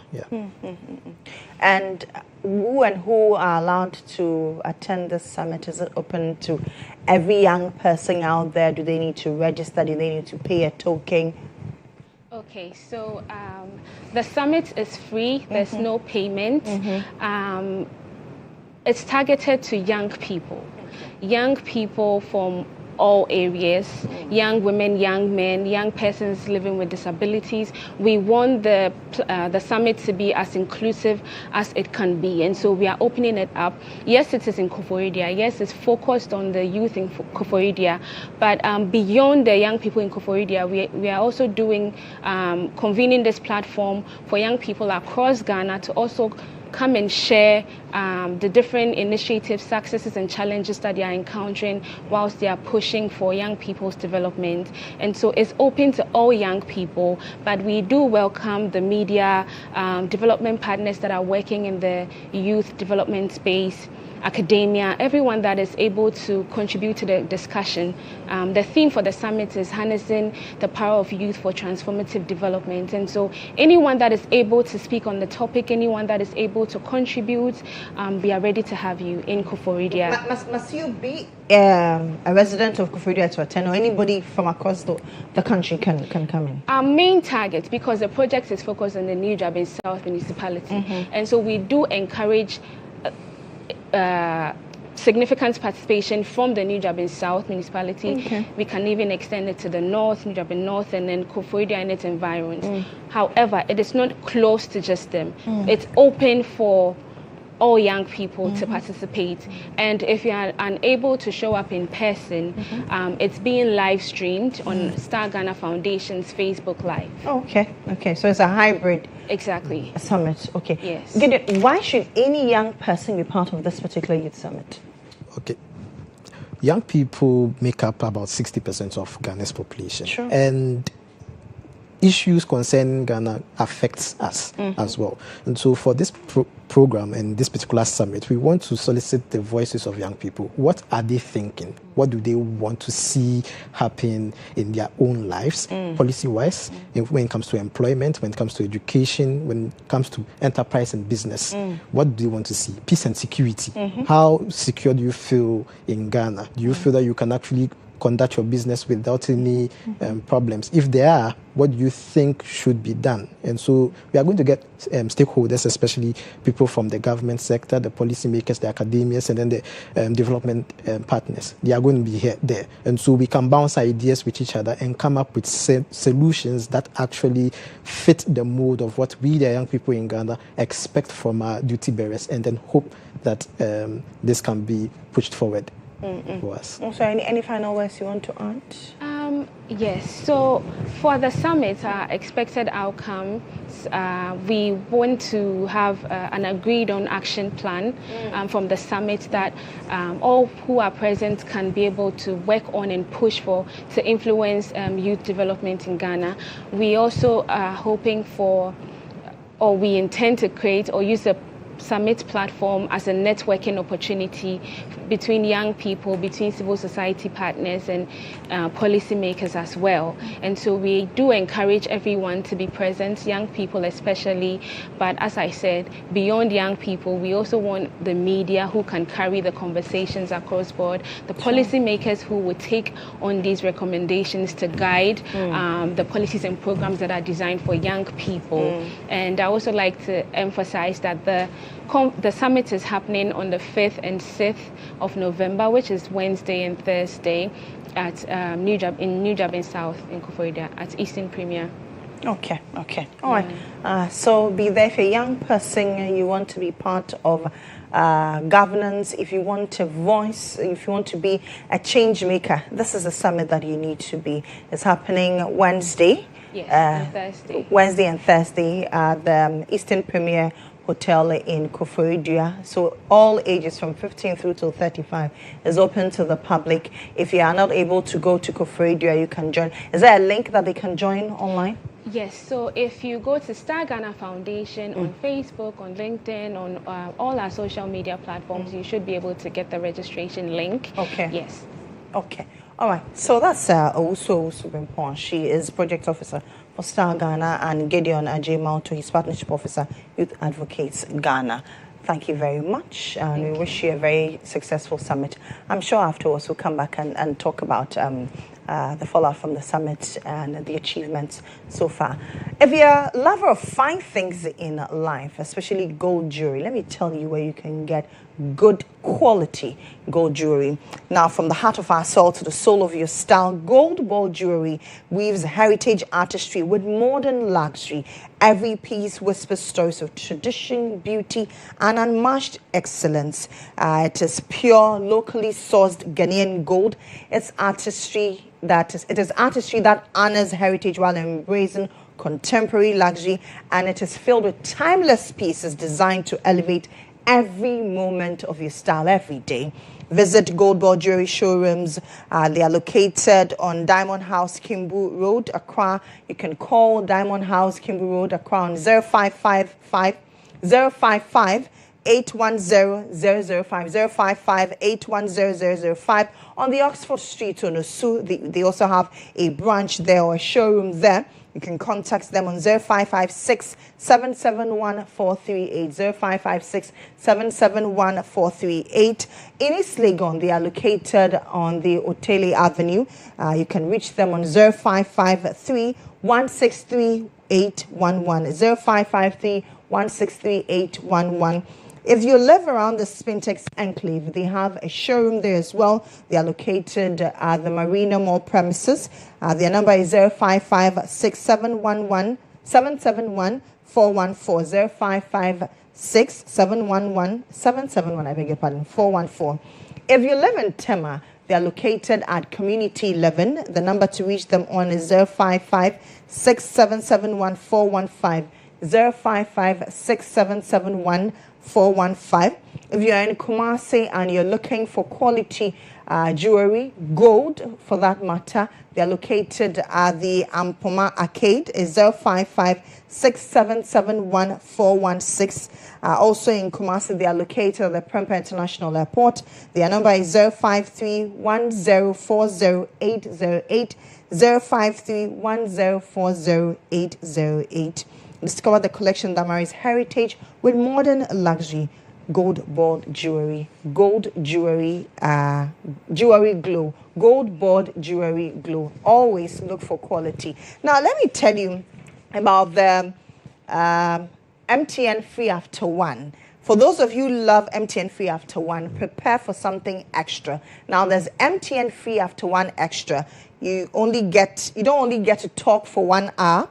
You get to talk for uninterrupted time while paying for only the first minute of every 10 minutes that you talk, which means for every 10 minutes you talk within the hour, you only pay for the first minute of that talk time. And you get to talk for 60 minutes straight with no interruptions whatsoever.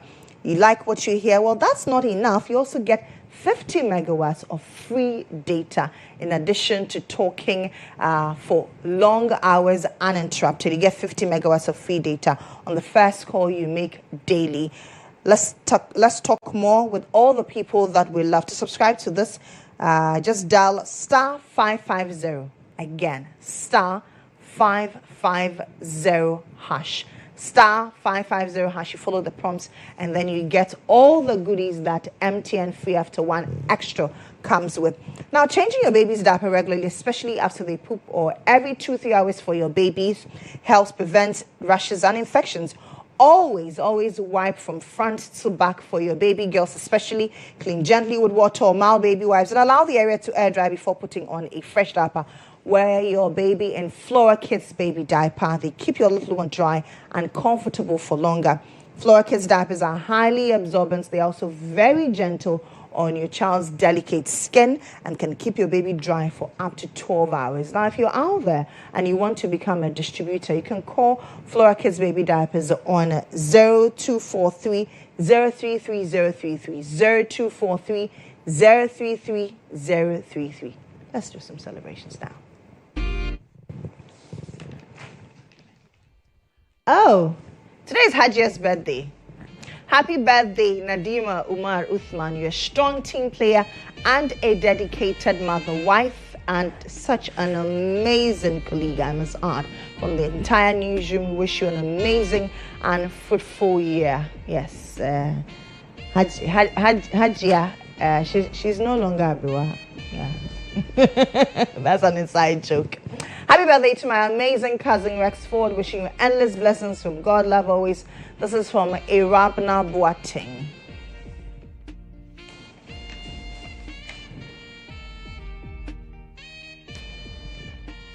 Happy first birthday to Susanna Awuni Beidu. As beautiful and lovely as she is, may life reciprocate and give her all the beauties and smiles in life from her dad, Gideon Awuni Beidu. Happy birthday to the most amazing girlfriend. You make my life so much brighter. This is from Calvin. Ooh. People are in love. Happy birthday to Marian Atabuahine Esquire, Deputy Registrar of the Ghana School of Law from Papa Koakwe and the Golden Jubilee Class 2007 of the Ghana School of Law.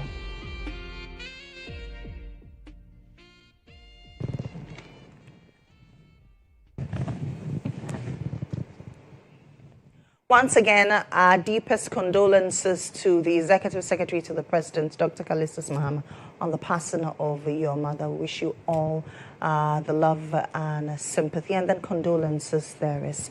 And then let me tell you about the biggest culinary explosion that we'll witness here in Accra. It is the Fufu Party at the Guard Park at the Accra Mall. It's an Asanka affair presented by Oseko Meduanepa in partnership with the EIB network. This is not just a food fest, it is a cultural movement. Tickets are selling fast, so visit www.eduanepa.com www.aduanepa.com to purchase your ticket, or alternatively, you can dial *714 *703 hash, *714 *703 hash on all networks. Tell a friend, tell another friend that it is Fufu Party on a Park 2025. I want to see you there. It's happening on the 13th of December 2025. 13th of December 2025 at the Guard Park at the Accra Mall. We're all gathering with our sankas to eat fufu in all shapes and forms. My name is Lily Mohammed. Thank you very much for staying tuned in. At 11:30 a.m., I am back again on your screens with the midday news. Bye for now.